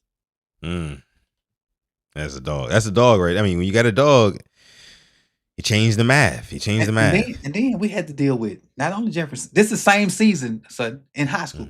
Jeffrey Simmons, DK Metcalf, AJ Brown in the same season. Stop it. Same season. Hey, yo. We didn't win any of them games. Yeah. So you talk about a headache. Oh my goodness. Hey, Garnett, Eric Berry from my hometown. Oh, word? Bear from. I mean, I know he went to school in Atlanta, but he from my hometown in Mississippi. Oh, where? Okay, shoot. That's what's up. My hometown in Mississippi. I know he played in Georgia, but that he is from my hometown. He came back and talked to the kids a couple times. All right, Coach. So we gotta switch gears here. Let me see. Let's get into some NBA talk. So some news came out earlier today. Bam Adebayo and Tyler Hero of the Miami Heat got into a physical altercation in Las Vegas on Friday, in which Adebayo struck Hero, sources told ESPN. And Shams Charania continues here and says the altercation occurred at a practice court in a Las Vegas hotel this morning, starting when Adebayo approached Tyler Hero about comments the guard made critiquing the center on social media after their 7-year run in Miami ended. So Tyler Hero, I think he got traded, right? Yes, for Giannis. Right. Yeah. So he is on the Bucks now. He's with Milwaukee. And he's from Milwaukee too. Okay. And Adebayo is still with Miami, but apparently ever since Hero went to Milwaukee, he's been talking some shit about Bam Adebayo, and Bam Adebayo caught up with him in a Vegas hotel and pressed him about it. And let me tell you how this went. Okay. All right. Let me tell you how this went. So let me role play for a second. Stretch with the gifted membership. Let me role play for a second. So appreciate you, Stretch. This one's for you. I'm Bam starting off. AOT. What's up with that Instagram post? What you talking about? This is Tyler. Nah, man, it ain't nothing. No, but you came at me, you threw me kind of sideways. Fuck all that shit. Yeah, that's real. Like, what you mean by that? So T probably like, well, I ain't gonna let you. In my mind, he's thinking, well, I ain't gonna let you pump me in front of people because I'm sure there were other people there. I ain't gonna let you pump me in front of people. So yeah, I said what I said. Tyler Hero probably, not Tyler Hero. Bam probably Draymond Green his ass. Yep. What's his name? Jordan Poole. Jordan Poole, yeah. And I'm for it because as much as I love Tyler Hero, you did not have that to do. You did not, because it ain't like you was lighting the shit up. You was okay. Yeah. Bam was the guy. Like you wasn't Kobe or nothing. For you to be on the team and Bam the guy, because Bam, he had 81, but Bam ain't the most skilled. For you to be as skilled as you are and be second fiddle to Bam, what that say about you? Right. What does that say about you? And people that know me, I was a Tyler Hero stan. Like I mess with Tyler Hero big, but I hate hypocrites. I hate yappers. Mm-hmm. And he's showing to be that. And so if Bam punched him in his stuff, I'm for it. I'm for it. Just like the twin from Houston, damn that WWE'd him on the court. Amen Thompson. Amen. Hey, you run your mouth. You play stupid games, you get stupid prizes. Yeah. And I'm forward with Bam. And nothing should happen to either one of them because neither one of them talking and neither one of them press no charges. Let it go. Yeah. Yeah. I mean, I think that's what'll probably end up happening here. Much like the Draymond Green and Jordan Poole situation that happened a couple of years ago. I think it's just, at that point it was teammates. Let me ask you a question about that. Okay. Yeah. So Draymond has apologized multiple times, and like he said he was wrong, and he said he was out, he shouldn't have done it, and basically he admit the whole gambit of like I messed up, I was wrong, whatever. Jordan Poole technically won't accept it and still wants to use it as victim situation. Now I know he don't have to accept it because he the one got punched in the face. But how do you feel about it? Well, like you just said, he's the one who got punched in the face. So it's like he's the one who's not going to want to let go of it. Draymond, it's like an ugly kind of scar on his career. So it's like, I did it. You feel me? I was the big dog in the situation. So like, I don't have to cower at all. You know what I'm saying? But like, he's like, I apologize for whatever. I shouldn't have did that. I should have checked myself, whatever. But Jordan Poole in that situation, he was probably thinking to himself like, I can never live this down. So like I gotta like I'm not gonna let it go. And like I understand it from Jordan Poole's angle. Again, I don't know what they were arguing about. I can't even remember, to be honest with you. But like Poole is like Tyler Hero. But at the end of the day, Jordan Poole is the one who got punched, and he got punched on camera, Coach. He got punched on cam. And Jordan Poole, he do be running his mouth. He do be running his mouth. Yes, that's the thing. Yeah, say you talk shit. You get hit. I know. This is free speech. Yeah. say the wrong thing to me. You talk shit, you get hit. You talk shit, you get hit. That's what happens. That's how it goes. But yeah, I just think that, it's easier for Draymond as the aggressor in the situation to kind of say, oh, you know what, I was wrong, I'm gonna let go of it, whatever. Because he wasn't the one who was embarrassed at the end of the day. Jordan Poole was the one who was embarrassed in front of the world. To be devil's advocate, Draymond could come out and say, like, he was talking crazy. He could say what we just saying. He was. Which I'm sure crazy. He was. Yeah, I'm sure he was. Yeah, I'm sure he was. But at the end of the day, you got punched. You got punched in your shit on camera. On camera. On cam. Now the real 304 in this situation is the person that released the footage. For sure. That's who the real 304 is in this situation. The person who went and looked at the tape and then sold it to TMZ. Yeah. That's the real 304 in this situation. I know Draymond's wrong for hitting him and Poole is the victim for getting hit. But the real buster in this situation is the person that recorded that and sent it to TMZ. Yeah, no, I agree. Because that was like some security cam type footage too. Yes, that's what it was. It wasn't even like, how you somebody on their phone or something like, nah. How you record practice at that wasn't even that. That was this is camera just in case somebody break in here and we see who it is. That was security, security footage. That wasn't. Yeah. So whoever did that, that's the real culprit in this situation. We got a gifted membership from Stretch 626 on Sip to Tally. Okay. Go ahead, take a little drink for that. Yeah, appreciate you, Stretch. Gotcha. Thank you, Stretch. Thank you. Oh, I'm tripping. Gift is regular sip, not shots. I've been tripping the whole stream. I'm tripping. Thank you so much, Stretch. Thank you, Stretch. Thank you. Who got the gifted membership? Let's see if I can see it. Let me see. I can see it. Amp Blends got it. Amp Blends got the gifted. What up, Pinellas? What's good? What's good? What's good? What's good? Get him, Method Man voice. MATHOD man. How you feel about Wu-Tang? You like Wu-Tang? Tila talking about something you ain't tough. Tila, you don't know me. You don't know me. It's like, nah, I'm just kidding. I be cooling. I be chilling. You feel me?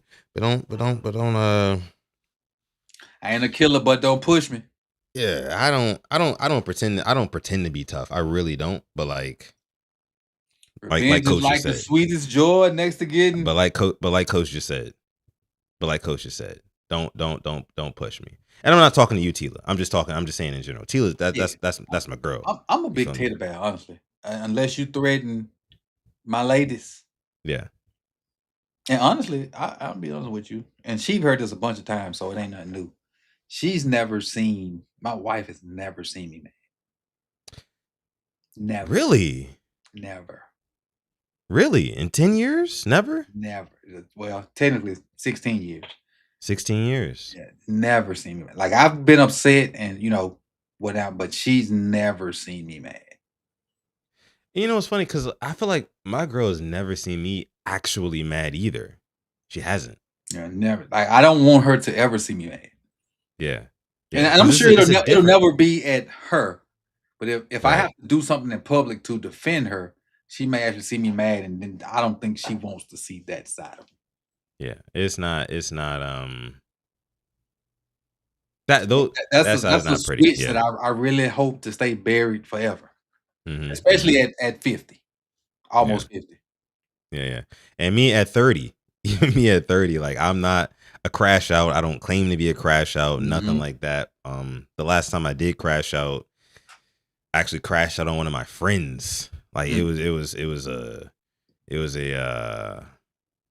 rough night. It was a rough night, man. I crashed out on one of my friends, Coach, and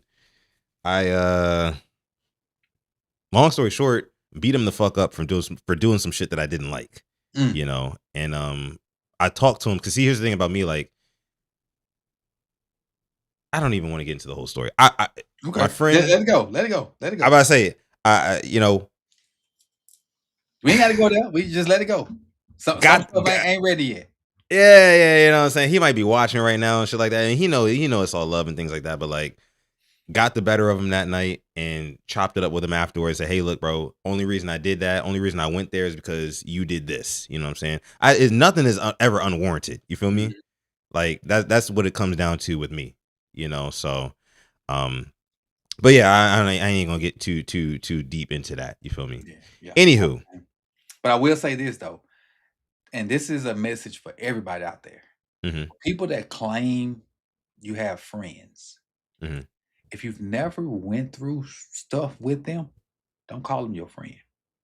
You can have associates. That's true too. You can have people you mess with, but if y'all ain't been through some stuff, and everybody that I in my phone that I will say is my friend, we done been through some stuff. Some shit, yeah, for sure. We done been through some stuff, whether it was good stuff or bad stuff. We done been through some stuff. Yeah, so, and that go ahead. Even like with the homie I'm talking about, like we still close to this day. He just hit me up the other day and invited me to his wedding. He finna get married soon, and like we cool, like, but it's just I stand on principles. You know what I'm saying? So it's like when I see some shit that I don't like, it does upset me. You feel me? And I was drinking a little bit that night too, so like that might have had a little something to do with it. You feel me? But yeah, it is what it is. It is what it is. Anywho, I want to get to our next topic here, Coach. Okay. So tomorrow night, Coach, we got a fight. We got a fight going on. You feel me? We got a fight going on tomorrow. It's Conor McGregor. Speaking of fighting, exactly. We got Conor McGregor fighting Max Holloway at UFC 329.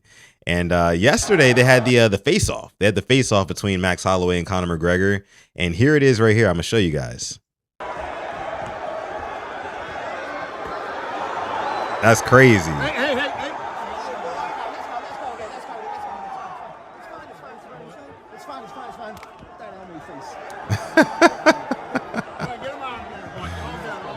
So if you look again, Conor, he walks up. Conor always shows up to the face-off in a suit. You know, the suit is his thing. Now, I will say that. Conor be clean as shit now. Oh, he clean. He always be clean. I'll give him that. Yeah. But see what he did? He takes off the shades of Max Holloway and throws them off him. You talk about disrespectful. And those are some expensive shades too, because Max Holloway came out after the fact. He said, I really love those shades. But Conor took them off and slammed them on the ground. That was crazy to me. So this fight tomorrow, if you don't already know, listen, now you know, you need to be tuned in to UFC 329 tomorrow. It's going to be on Paramount Plus if you have the subscription. But these two gentlemen are going to fight tomorrow. Max Holloway and Conor McGregor, two phenomenal fighters. Conor McGregor, obviously, probably the most popular UFC fighter of all time. Max Holloway is one of the most decorated UFC fighters of all time. So this is going to be a great one. Coach, what do you think, though? I think Conor can get his block knocked off. You think so? Yeah, Conor been in the weeds too long. Last time I saw Conor, I think he broke his leg. He was fighting with a broke leg or something. That was the last 2021, yeah. Son, it's 2026. Yeah. That's 5 years ago. Yeah. Do you know what it takes to stay in shape as a fighter? You got to fight. You got to fight. Nothing else can replace that. Nothing else can prepare you. No type of training. No, you have to fight. Yeah. And see, here's the thing. Conor McGregor, he's fighting at a weight class that he typically doesn't fight at, right? He started his career fighting at 145 pounds. So listen, he started his career fighting at 145 pounds. Okay. Then he went up to 155 pounds. And at 155, he was gassing out. He looked tired and things. He just didn't look the same as he did at 145. Now he's fighting tomorrow at 170. So he's carrying more weight than he normally ever would. He's only fought one other time at 170. You know what? That might be good for him then, because he hadn't been active.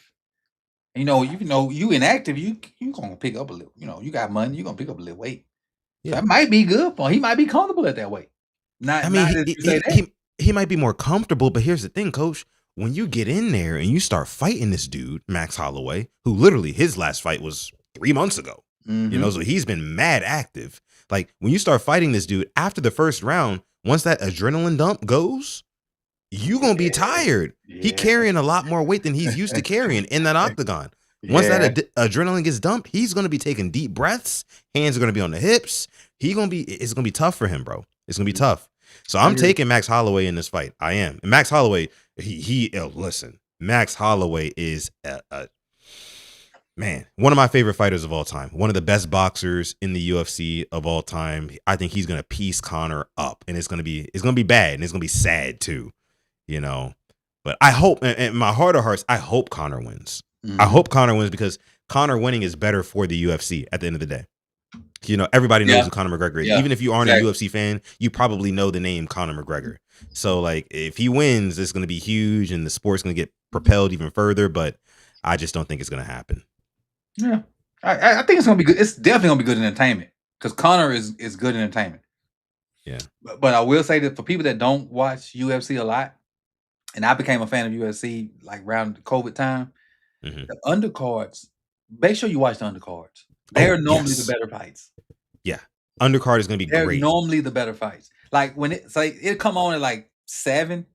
If you ain't like super busy, watch some of them fights. They be really, really. It's a reason by the time the stars come on, the mat be damn near covered in blood. Yeah. Yeah, you're right. Those undercards be really good, especially the cats trying to make a name for themselves. So they kind of going and they going balls to the wall. Right. Them undercards be really, really good. Even the ladies too. Like, I don't want to mess up her nationality, but I think she might be Chinese. She fights so freaking hard. You're probably talking about Zhang Weili. Yes, that's what I'm talking about. And then Rose, Thug Rose. I like Thug Rose. Nami Yunus. Yeah, she's great. Them, and as much as I hate what kind of UFC stand for, because they're very political. The fights be actually good. The fights are good. I don't mess with the politics side of it, but the fights are very, very good in the UFC, especially lately. Right. Especially lately. I do want to go through the card here just to show you guys which fights you need to look out for, just in case you're not a huge UFC fan, and you're interested in watching the Conor fight tomorrow. There's some other fights on this card that you should definitely look out for. So obviously, Conor versus Max, the main event, you want to see that. You don't want to miss that. But other fights as well on this card. Benoit Saint Denis versus Paddy the Baddy Pimblett. Paddy the Baddy. That's gonna be a banger. Yeah, that's gonna be a banger. Brandon Royval versus Loner Kavanaugh. That should be a good fight as well. Huh? Got you. What? You gotta. Oh shoot, we got another one. All right, I'm gonna pour that up in here in just a second. I just want to keep going through this here. Brandon Royval is a really. Yeah, I don't do baseball either. I hope Conor gets the win. Bistro Chef. I really do. Shots coming for you, by the way. We're pouring up for you here in just a second. But Brandon Royval versus Loner Kavanaugh. I will say that Brandon Royval, I watched because UFC, they put out these little like mini documentaries with the fighters leading up to their next fight. And Brandon Royval, I didn't know this, but he's such a great guy. Like, he gives back to his community. Like, he goes back to this like local gym, I guess, where he's from, where like there's a bunch of kids who train and like they're trying to become athletes and whatnot. And like he comes and he speaks to them and brings them food and talks to them. Like he's a great guy. So I'm really rooting on Brandon Royval to win. Another really great fight you don't want to miss: King Green versus Terrence McKinney.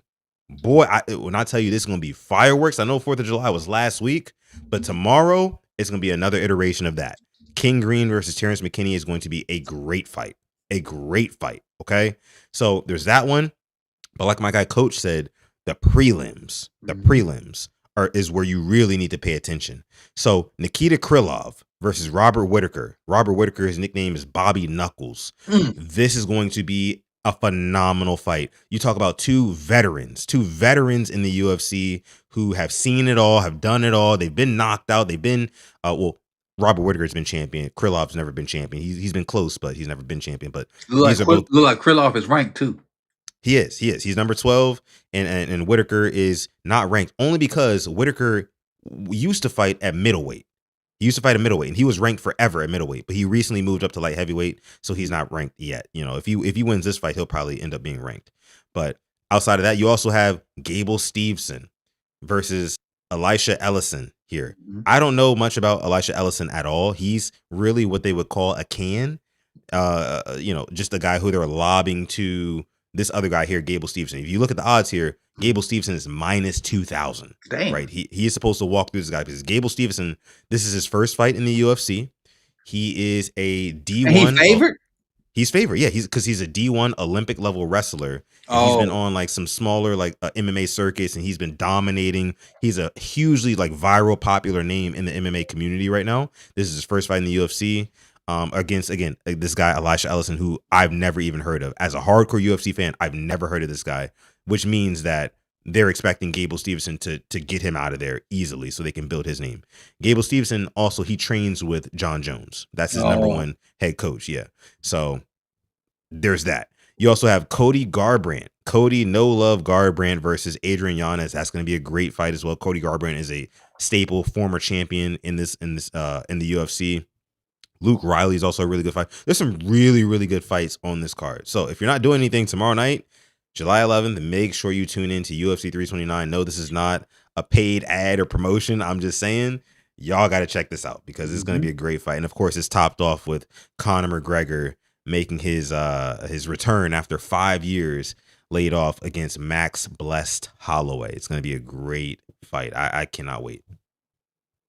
Agreed. So as we were talking about this, there's I'm gonna say this, and she can't answer because she's not on stream with us, but I need the deets on this Uber driver fight. I need the details on Uber driver fight. What's going on with that? I need the deets on that. She know who I'm talking about. Uber driver fight. She said he kept brake checking us because she said she was pretending not to speak English while his girl was on. Oh, okay. He kept brake checking y'all because hold on, what? Let me see. Where is this comment at? It's Chris. Yeah. But eclectic bistro chef. This one's for you, brother. This one's for you. My lady's on the way. She's gonna take one too. As a matter of fact, let me call her right now. But yeah, I don't know what's going on with this. The hell? Who got in a fight with an Uber driver?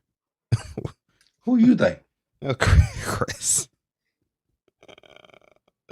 Chris, why are you fighting Uber drivers? I really hate that I missed that game.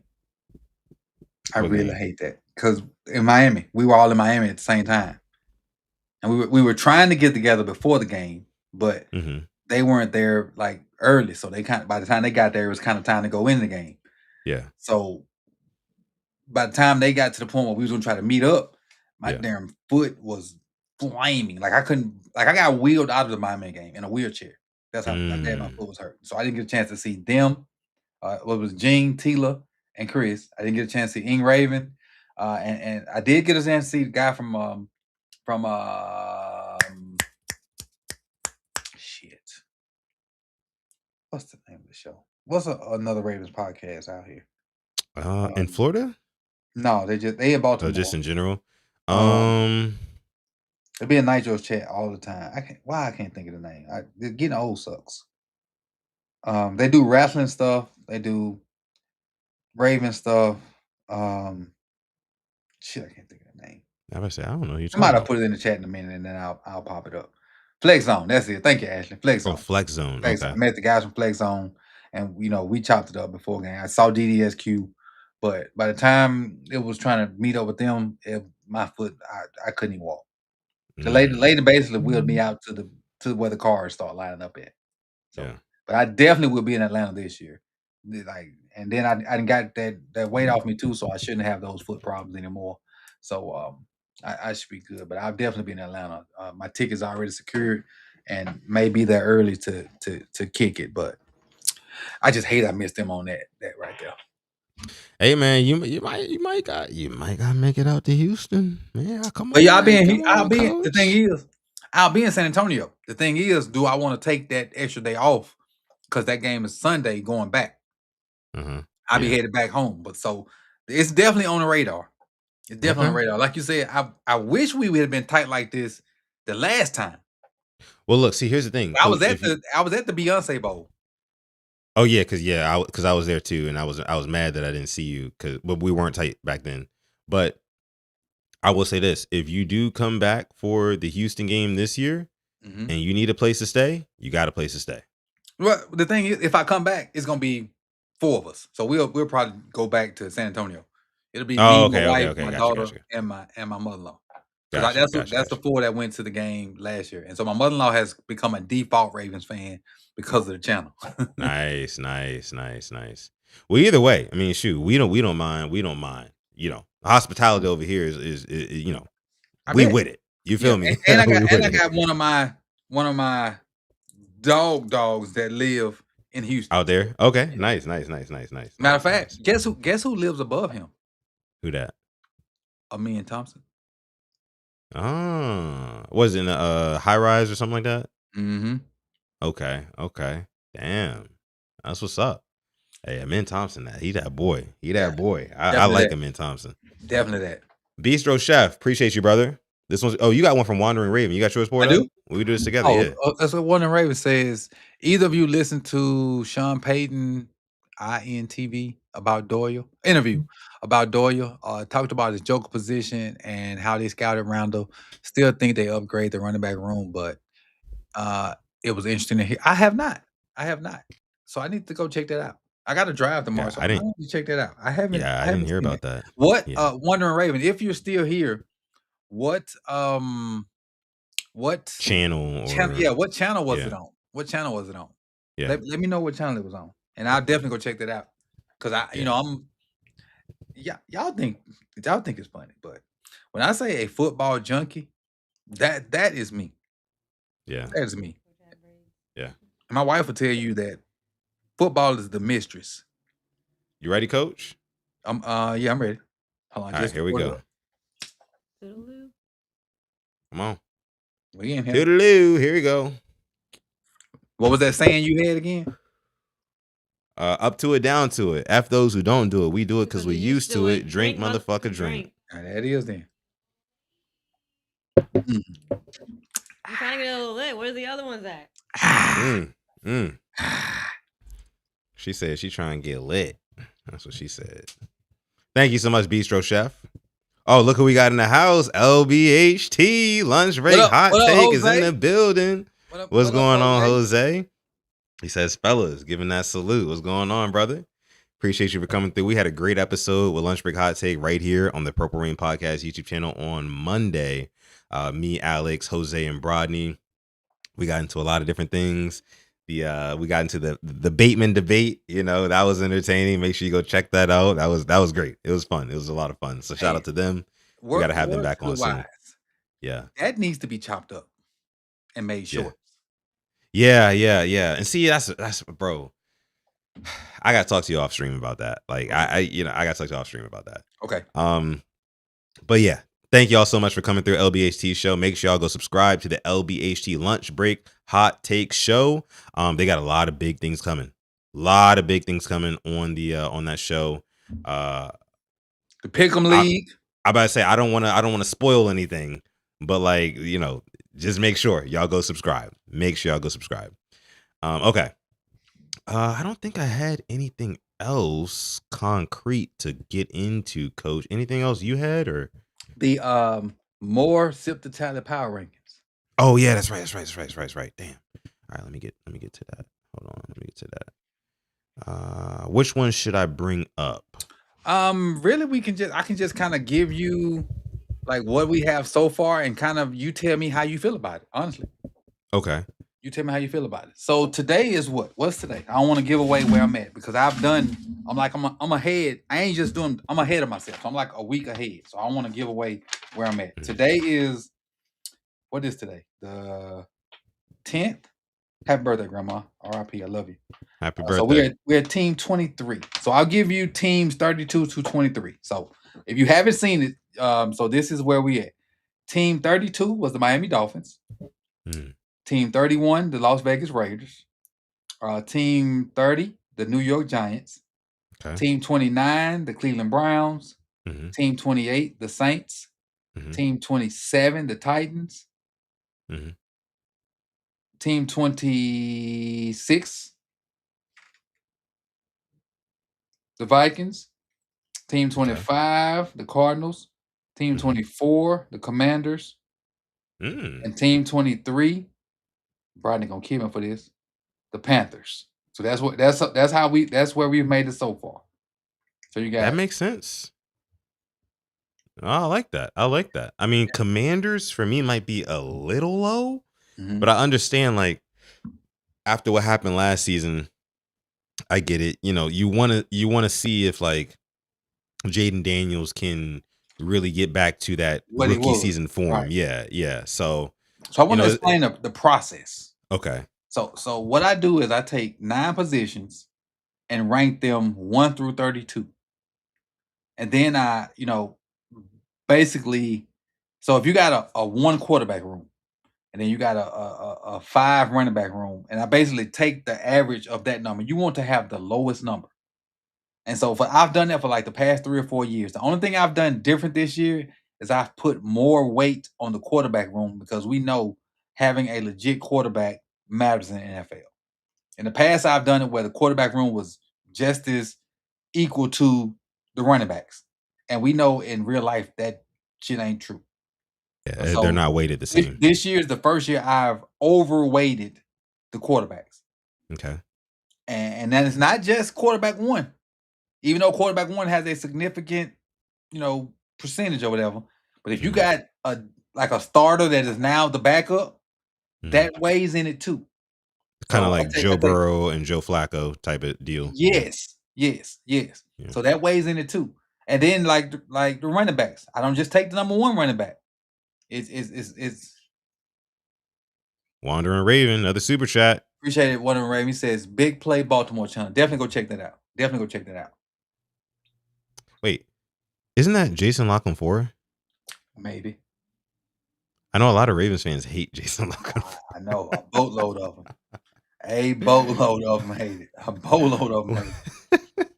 Boatload.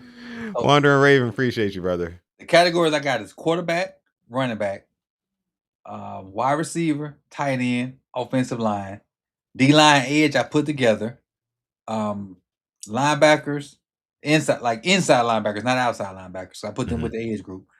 Inside linebackers, cornerbacks, and safety. So it's 9 positions, and I divided, whatever the rank is, I divided by 9, and the lowest number ends up being number 1. So the list that I came off that I've told you about so far, they are the highest number. And so is there anybody in that list? Because it's 32 through 22 that should be higher. And if I need to go through it again? Matter of fact, let me screenshot this. That way you can kind of see, and I'll send it to you. Okay. Or we can put it up, and that way we go from there. Let me screenshot. Yeah. Because it's kind of hard to remember the number. Off the top of my head, I didn't have a problem with where you ranked those teams that you listed. Some people, especially if you're a Panthers fan, you might disagree because like, hey, we made the playoffs last season and we won our division, things like that. But yeah, you won your division with 8 wins. You know what I mean? Like that sort of thing. And I know that the Ravens could have done the same thing if they would have gotten 9 wins last season, but point still stands. I don't think that the Carolina Panthers deserve to be anywhere ranked above where you had them. So no, I didn't really have a problem. I mean, Commanders is the one where it's like you would think like going into 2026 they're going to be better than what they were last season, but you just don't know. There's nothing historically to prove that they're going to get back to where they were. Whereas with, I could say with the Ravens confidently, right? You have Lamar Jackson, who's been here for 8 years, going on 9 years now, who has been doing his thing. So it's like he deserves to be, even despite having a down year last season, he deserves to be up there. I see you're sharing your screen. Let me go ahead and pull. Not yet. Oh, not yet? Okay. I got to find it. What did I say? July? Okay, I'm ready now. Let me go over here. Share screen. Let me see. Boom. No, not that. There we go. Screen share. There we go. There you go. So that's the list so far. Okay.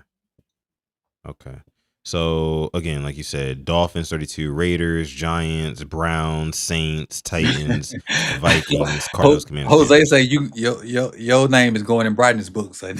My name going in Rodney's book. I already know my name in it. I already know. I feel like that's fair. That's cool. You know, I mean, the Panthers, they got to show us more, right? I mean, winning the division and making the playoffs with 8 wins, it's like, all right, look, you got to show us that you can dominate. Like, you didn't dominate your division. Your division was trash. Yes. Right? That's why you won it. You got who? The Saints, the Falcons, who, and the Bucks, right? And the Bucks should have did better, to be honest. And you see the Saints already on here. Yeah. And I will go ahead and give you a little preview. The Bucks and the Falcons ain't far behind. Yeah. The Bucks and the Falcons ain't far behind. That division 22 and 21. That division was putrid. That division was putrid. Yeah. Now, out of these teams here, who do you expect to have the best season? Ooh. That's a great question. Because I could see the Vikings outplaying this ranking. The Vikings? Especially with Kyler Murray as the quarterback now. Kyler Murray. I don't know about that, coach. Hear me out. Kyler Murray as the QB, throwing to Justin Jefferson, Jordan Addison, and with Flores as the DC. And we know no matter what you give Flores, he produced defenses. Yeah. That's, the only reason he ain't a head coach because of that lawsuit. But no matter what you give Flores, he produced on defense. And then if you add a competent quarterback, because the fake demon ain't it in Minnesota. It ain't it. With McCarthy, he ain't it. Kyler can go in there and kind of recapture some of that magic. Because the thing is, they're gonna run the ball, they're gonna have a lot of play action, they're gonna have a lot of boot stuff. And Kyler on the boot with those wheels and that arm, they could really outplay this ranking. Yeah, I mean, I could see how Panthers good too now. I could see how the Vikings could outplay that ranking, but like I'm also looking at a couple of other teams here, like number 1, the Giants. If the Giants are healthy, if they're healthy, and here's the thing, we don't know if Malik Neighbors is going to be available week 1. I think they said that he might not be available till like week 4, maybe 5. But if Jackson Dart, Scatterboo, I think on that defense, what they have there with they still got Kayvon Thibodeau, of course, Abdul Carter in the interior there. Who they got on the interior? They got some dogs there too. The guy we wanted. He used to play for the Bengals. What's the D tackle? We brought him in for a visit too. Damn, why am I blanking? What's that boy name? Shit, I can't think of his name. I can't think of his name. Played for the Bengals and went somewhere else in this year. And God damn it, I can't think of his name. DJ Reader. Thank you, Jay. DJ Reader. Okay, yeah. DJ Reader. No, they got some pieces. They got some pieces there. I think. Jackson Dart. I am a big believer in Jackson Dart. Yeah, Jackson Dart is the key. I think he's good. And Harbaugh is there now. I feel like there's going to be at least like some stability there with John Harbaugh being their head coach. So I think that they can definitely outperform that ranking. It's them. It's also the Titans could be sneaky. They could be sneaky this year. They've got some more wide receiver talent. I believe they got Carnell Tate, if I'm not mistaken, in the draft. Who? The Titans? The Titans, yeah. Yes, they did. Okay, yeah. Second year of Cam Ward. He's supposed to take a step forward. He showed some promise last season. It's just, the Titans were the Titans as usual. So maybe they don't outperform their ranking here. But I definitely think the Giants. I also think the Browns, Todd Monken, head coach, right? I think the Browns are honestly a Shedeur Sanders that's the breakout season away. Yeah, it is. The Browns got a lot of everything you need. Anything you need. Yeah. They got running back and Quinshon Judkins. Of course. They had no O-line. Huh? But they brought in some guys. If them guys they brought in is average, they should be good. But they like you said, they got running back. Yeah. They got tight end. They got the defense. O-line and quarterback is they Achilles. Yeah. If they can clean those two things up, I think that they'll be a lot better than what we see here in these rankings. Dolphins, I don't expect much from them. Raiders, I don't expect much from them either. Saints are another. That's a lot of the national media are trying to sell you on the Saints right now. You know, Tyler Shuck, I'm not buying it. I ain't buying Tyler Shuck 32 already. This is his second year. He 32? I was exaggerating. Nah, I think Shuck is like 26 though. 25, 26. And well, shit, he might as well be 32. It was his second year. He 26. See, what are we doing? I don't know. I don't know about that one. I think that the Saints are going to be right where they're ranked perfectly to me. But yeah, everything else seems to be right. You know, in the right spot. I think so. So you're still going with these, right? Yes, one a day. So we'll have what's today? Today Friday. So we do have one tomorrow. Team 22 will be tomorrow. Next week we'll have Monday through Saturday as well. The week after that, I think will be Monday through Saturday. And then the final week will be Monday through Thursday. So once I get to the number 2 team, I'll go ahead and give them number 2 and number 1 at the same time, because obviously you'll know who number 1 is. But not at the same time, but like back to back. And that's what I normally do. I give, whenever I get to 1 and 2, I give them the same day, because once I get to 2, you obviously know who number 1 is. There's no sense waiting. So, and the interesting thing is, people always, you know, and I don't get a lot of views over there, but hopefully people go watch it, because I've, you know, this is like the 4th year I've done it. It's fairly accurate. A couple years ago, I put the Vikings up there as like a number 7 or 18, and people was like, "What? You're stupid. What are you doing?" They won 14 games that year. So there you go. More Sip to Tally. Make sure you guys go ahead and subscribe. Our guy Coach is putting out his power rankings day by day. And I started this process in May. Yeah. I started my research in May. I think I finished my research like mid-July. Then I started recording maybe 2 weeks ago. Yeah. So actually right now I'm on team. I'll tell you what team I'm on as far as recording. I actually recorded a whole episode today with my fucking mic off. Oh. You know, you know how be that, like that. you know how that works. I'm actually on team 17. Yeah. And so I may record team 17 before I leave tomorrow, 17 and 16. But that's where I'm at as far as my recording process. But actually the production, we're on team 23.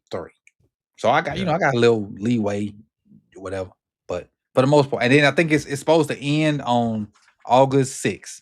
It'll end August 6th. We'll be into training camp by the time it ends. Okay. All right. So listen, guys, as we get ready to wrap up here, I just want to bring up some of these comments on the screen. Mike says here, talking about some Panda Express. He says, "Big back is bike." Hey, Mike, you from Florida? That's that Florida lingo. Yeah, yeah. I love saying bike. We bike, baby. That's like my shit. Yeah, it sounds like Plies. Exactly. That's I'm about to say. I knew it was a rapper who. Yeah. For sure. Panda Express though. What are your thoughts on Panda Express? Never ate it. Never. Never. Oh man. I mean, why? You just wasn't around you, or like what? Because I mean, I don't like Panda Express like I moved that, here, and I moved here in 16, and I just have never tried. I went there once, and I picked up an order for my mother-in-law, but I've never eaten it, so I don't. Okay. Not saying it's good or bad, just never eaten it. It's a lot of sodium, right? It's not healthy at all, as you know, most fast food restaurants are. But I do think that the orange chicken was pretty damn good. I'm not gonna lie. Again, like I said, not healthy, not good for you, but it was pretty damn good. But it's one of those things for me, like I can only eat it like maybe like once a year. You know what I mean? Like I can't eat it all. I'll get sick, bro. I'll get sick. But so is it bad? It's not bad. It's just like it's not something that you want to eat consistently. Oh. You know, like every once in a while, it's like, all right, this is cool, you know? And especially if you get like a smaller portion, but like if you eat it like excess, like it's not gonna be good. But what's your favorite fast food restaurant? Ooh, that's a great question. And Chad answer this too. The popular answer would be Chick-fil-A, but I don't think it's Chick-fil-A. It's not Chick-fil-A for you? We have this place here called Midtown Noodles. Never heard of that. I think that's my favorite. Well, it's not national. It's a local, but it's quick food. It's like a noodle place. Like they say how you say it, pho. Oh, pho. That Yeah, too. yeah. But this I get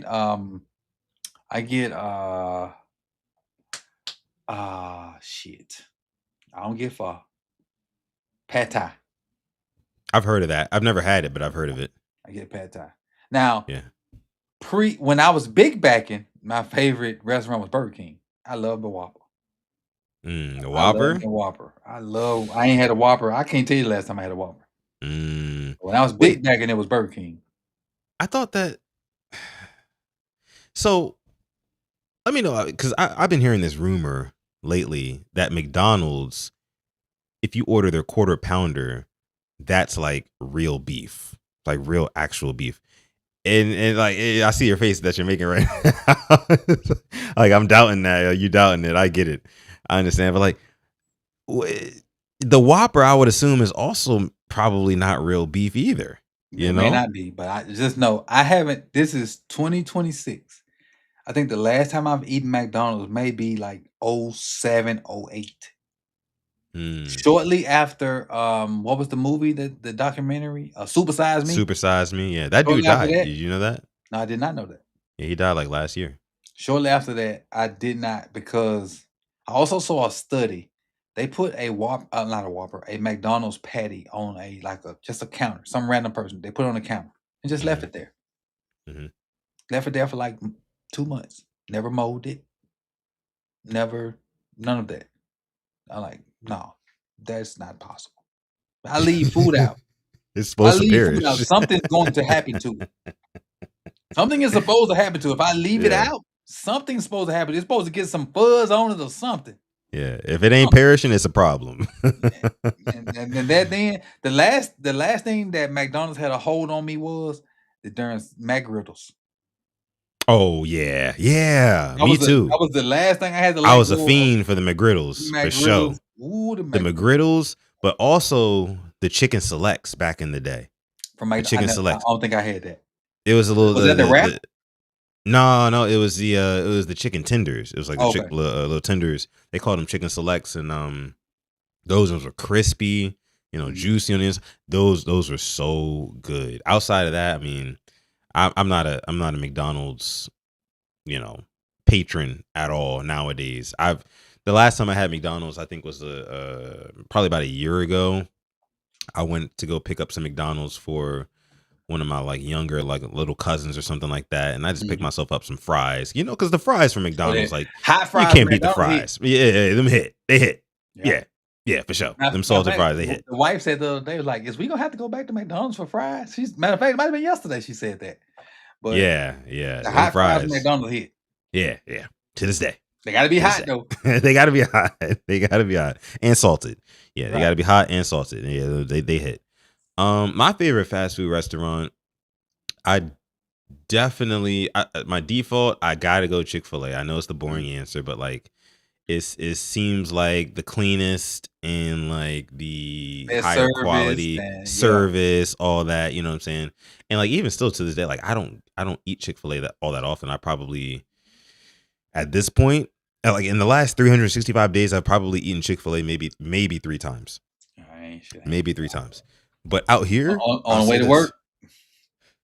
Oh, when I used to work at a Best Buy, Coach, and every day before my shift, I used to go and get a 8-piece nuggets from Chick-fil-A.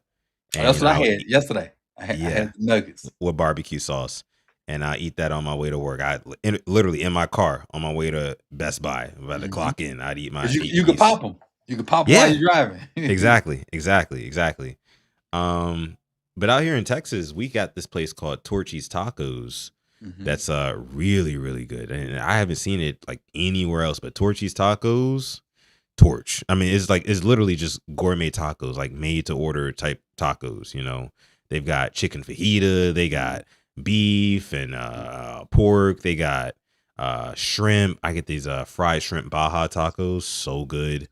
They got bowls there. They sell drinks there too. Honestly, everything. I can eat tacos every day.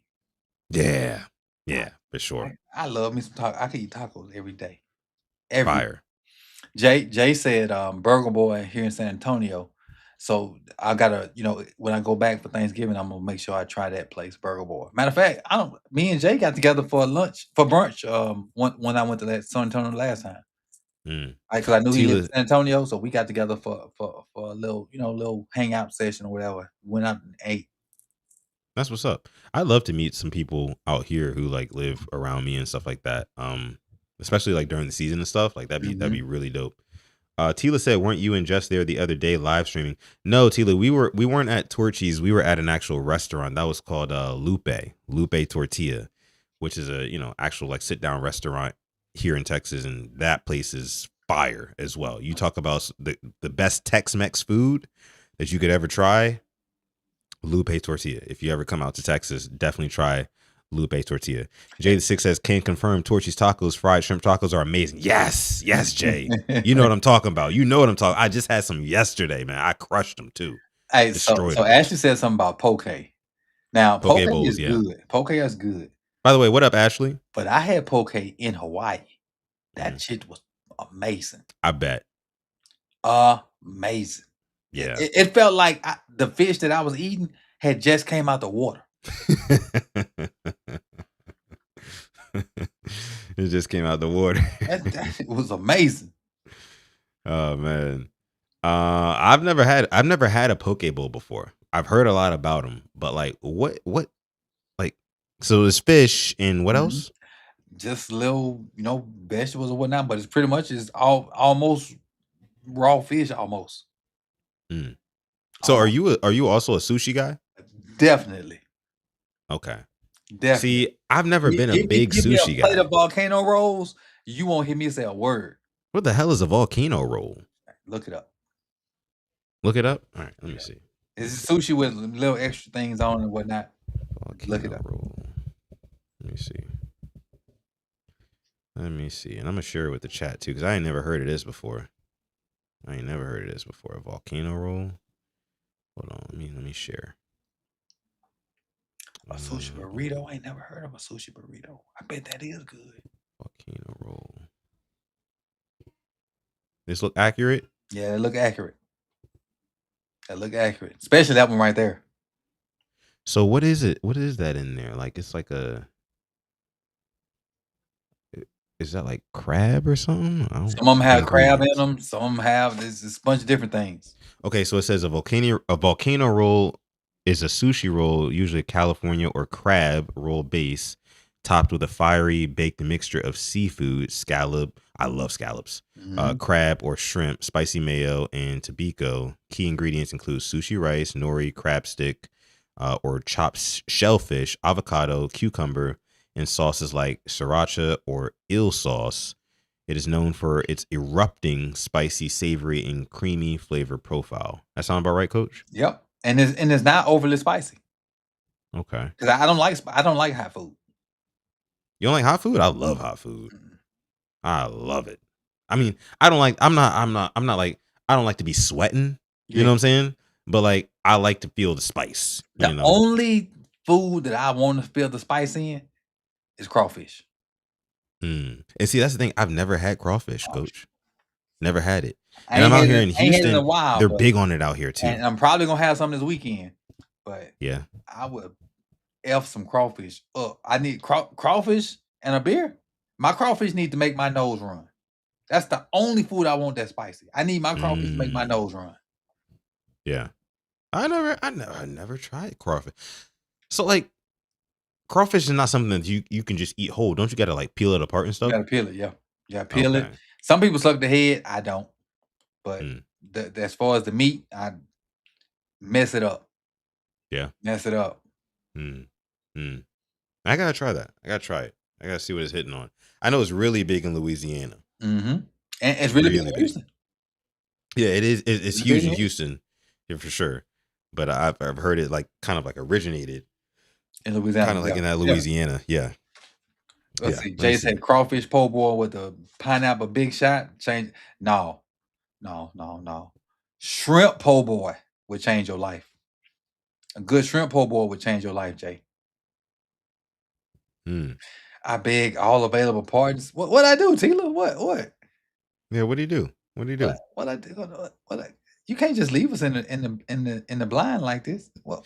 Now, what I will say is, I went and I got some sushi the other week from HEB. Head fire.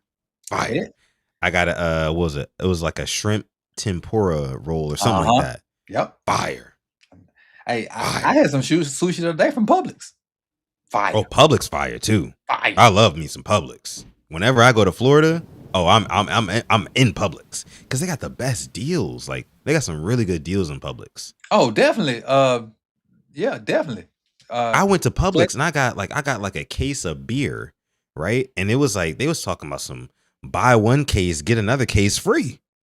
I was like, what? So the only coffee I drink comes from Publix. Really? Like I drink coffee pretty much every morning.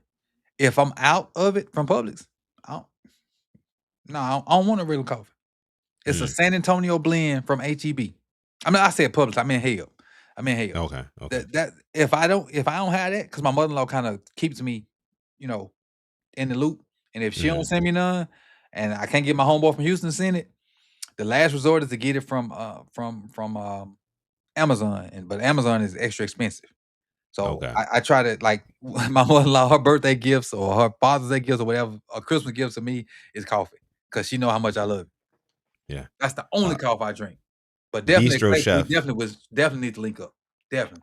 Yeah, gotta link up in ATL. Says Bistro Chef trying to tailgate. Hey man, that sounds like a good time. The thing is, great time. I wouldn't mind just paying the price to go to the tailgates that's already set up, and that way we ain't got to worry about breaking down, setting up, and doing that stuff. Because I went to the tailgate in Miami from one of the Be More around town. I went to their tailgate. You buy the ticket, you get food, you get drink, and you get to hang out. And I ain't trying to, like, my last tailgate experience that we did. I'm still salty about it. I'm still salty about it. Why? Because Jokers was participated, and then it was time to clean up. It disappeared. That's why we don't tailgate at the FAMU now. Yikes! I'm like, no. You come around, you drunk good, you ate good, you had a great experience because we had like all kinds of liquor, we had all kinds of games, we had the TV set up, we had the tent, we had the crawfish boil, we had all different kinds of sides, and then when it's time to clean up, you fucking dip. No, that ain't it. Yeah. Bistro Chef, appreciate you so much for donating the $2. We appreciate that, brother. Thank you so much for making it rain here on the Purple Rain podcast. Let me see. I think I saw something here. Let me see. Jay the Six says HEB got me to the point where I think I'm too good for Walmart. I know that's right. I barely find myself in Walmart these days, bro, because HEB right across my. Actually, HEB is closer to my house than Walmart is. So no need. I'm always in HEB. Exactly. Yeah. And ain't no need. Because HEB got a lot of the stuff that Walmart got too. Exactly. And then that hot food go on top of it, just skills it. Yeah. So, but all right.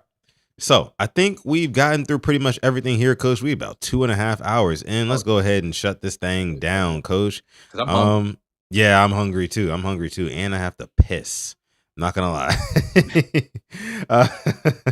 Listen, we love you guys so much. We thank y'all so much for coming through to these happy hour streams, really to all of our streams during the off season. We know it's like a dead period for NFL, talk and Ravens talk and things like that. But listen, 2 more weeks, Coach. 2 more weeks, and we are back. Training camp will be underway. Pads will be coming out. We're going to have some things to talk about. So keep rocking out with us here at the Purple Rain podcast and also at Sip to Tally and more Sip to Tally as well, because we will be here. You guys know we will be here talking Ravens and giving you guys content constantly, right? So make sure you subscribe. Make sure you like the video. Make sure you hype the video if you're part of the replay game. If you listen this long, you're part of the replay game. You are a trooper. Thank you so much for coming through. We appreciate y'all. We love y'all. Tila says love you, Sutton and Coach. We love you too. We love you more, Tila. Thank you so much for being a moderator on both channels, right? Ashley as well. Just have a blessed night and weekend, everyone. Thank you so much, Ashley. We appreciate you. We love you so much. Thank you all so much for coming through this episode. We will catch you guys next week on both of our channels. With that being said, we'll see y'all in the next video. LBHT. Peace. Peace, y'all.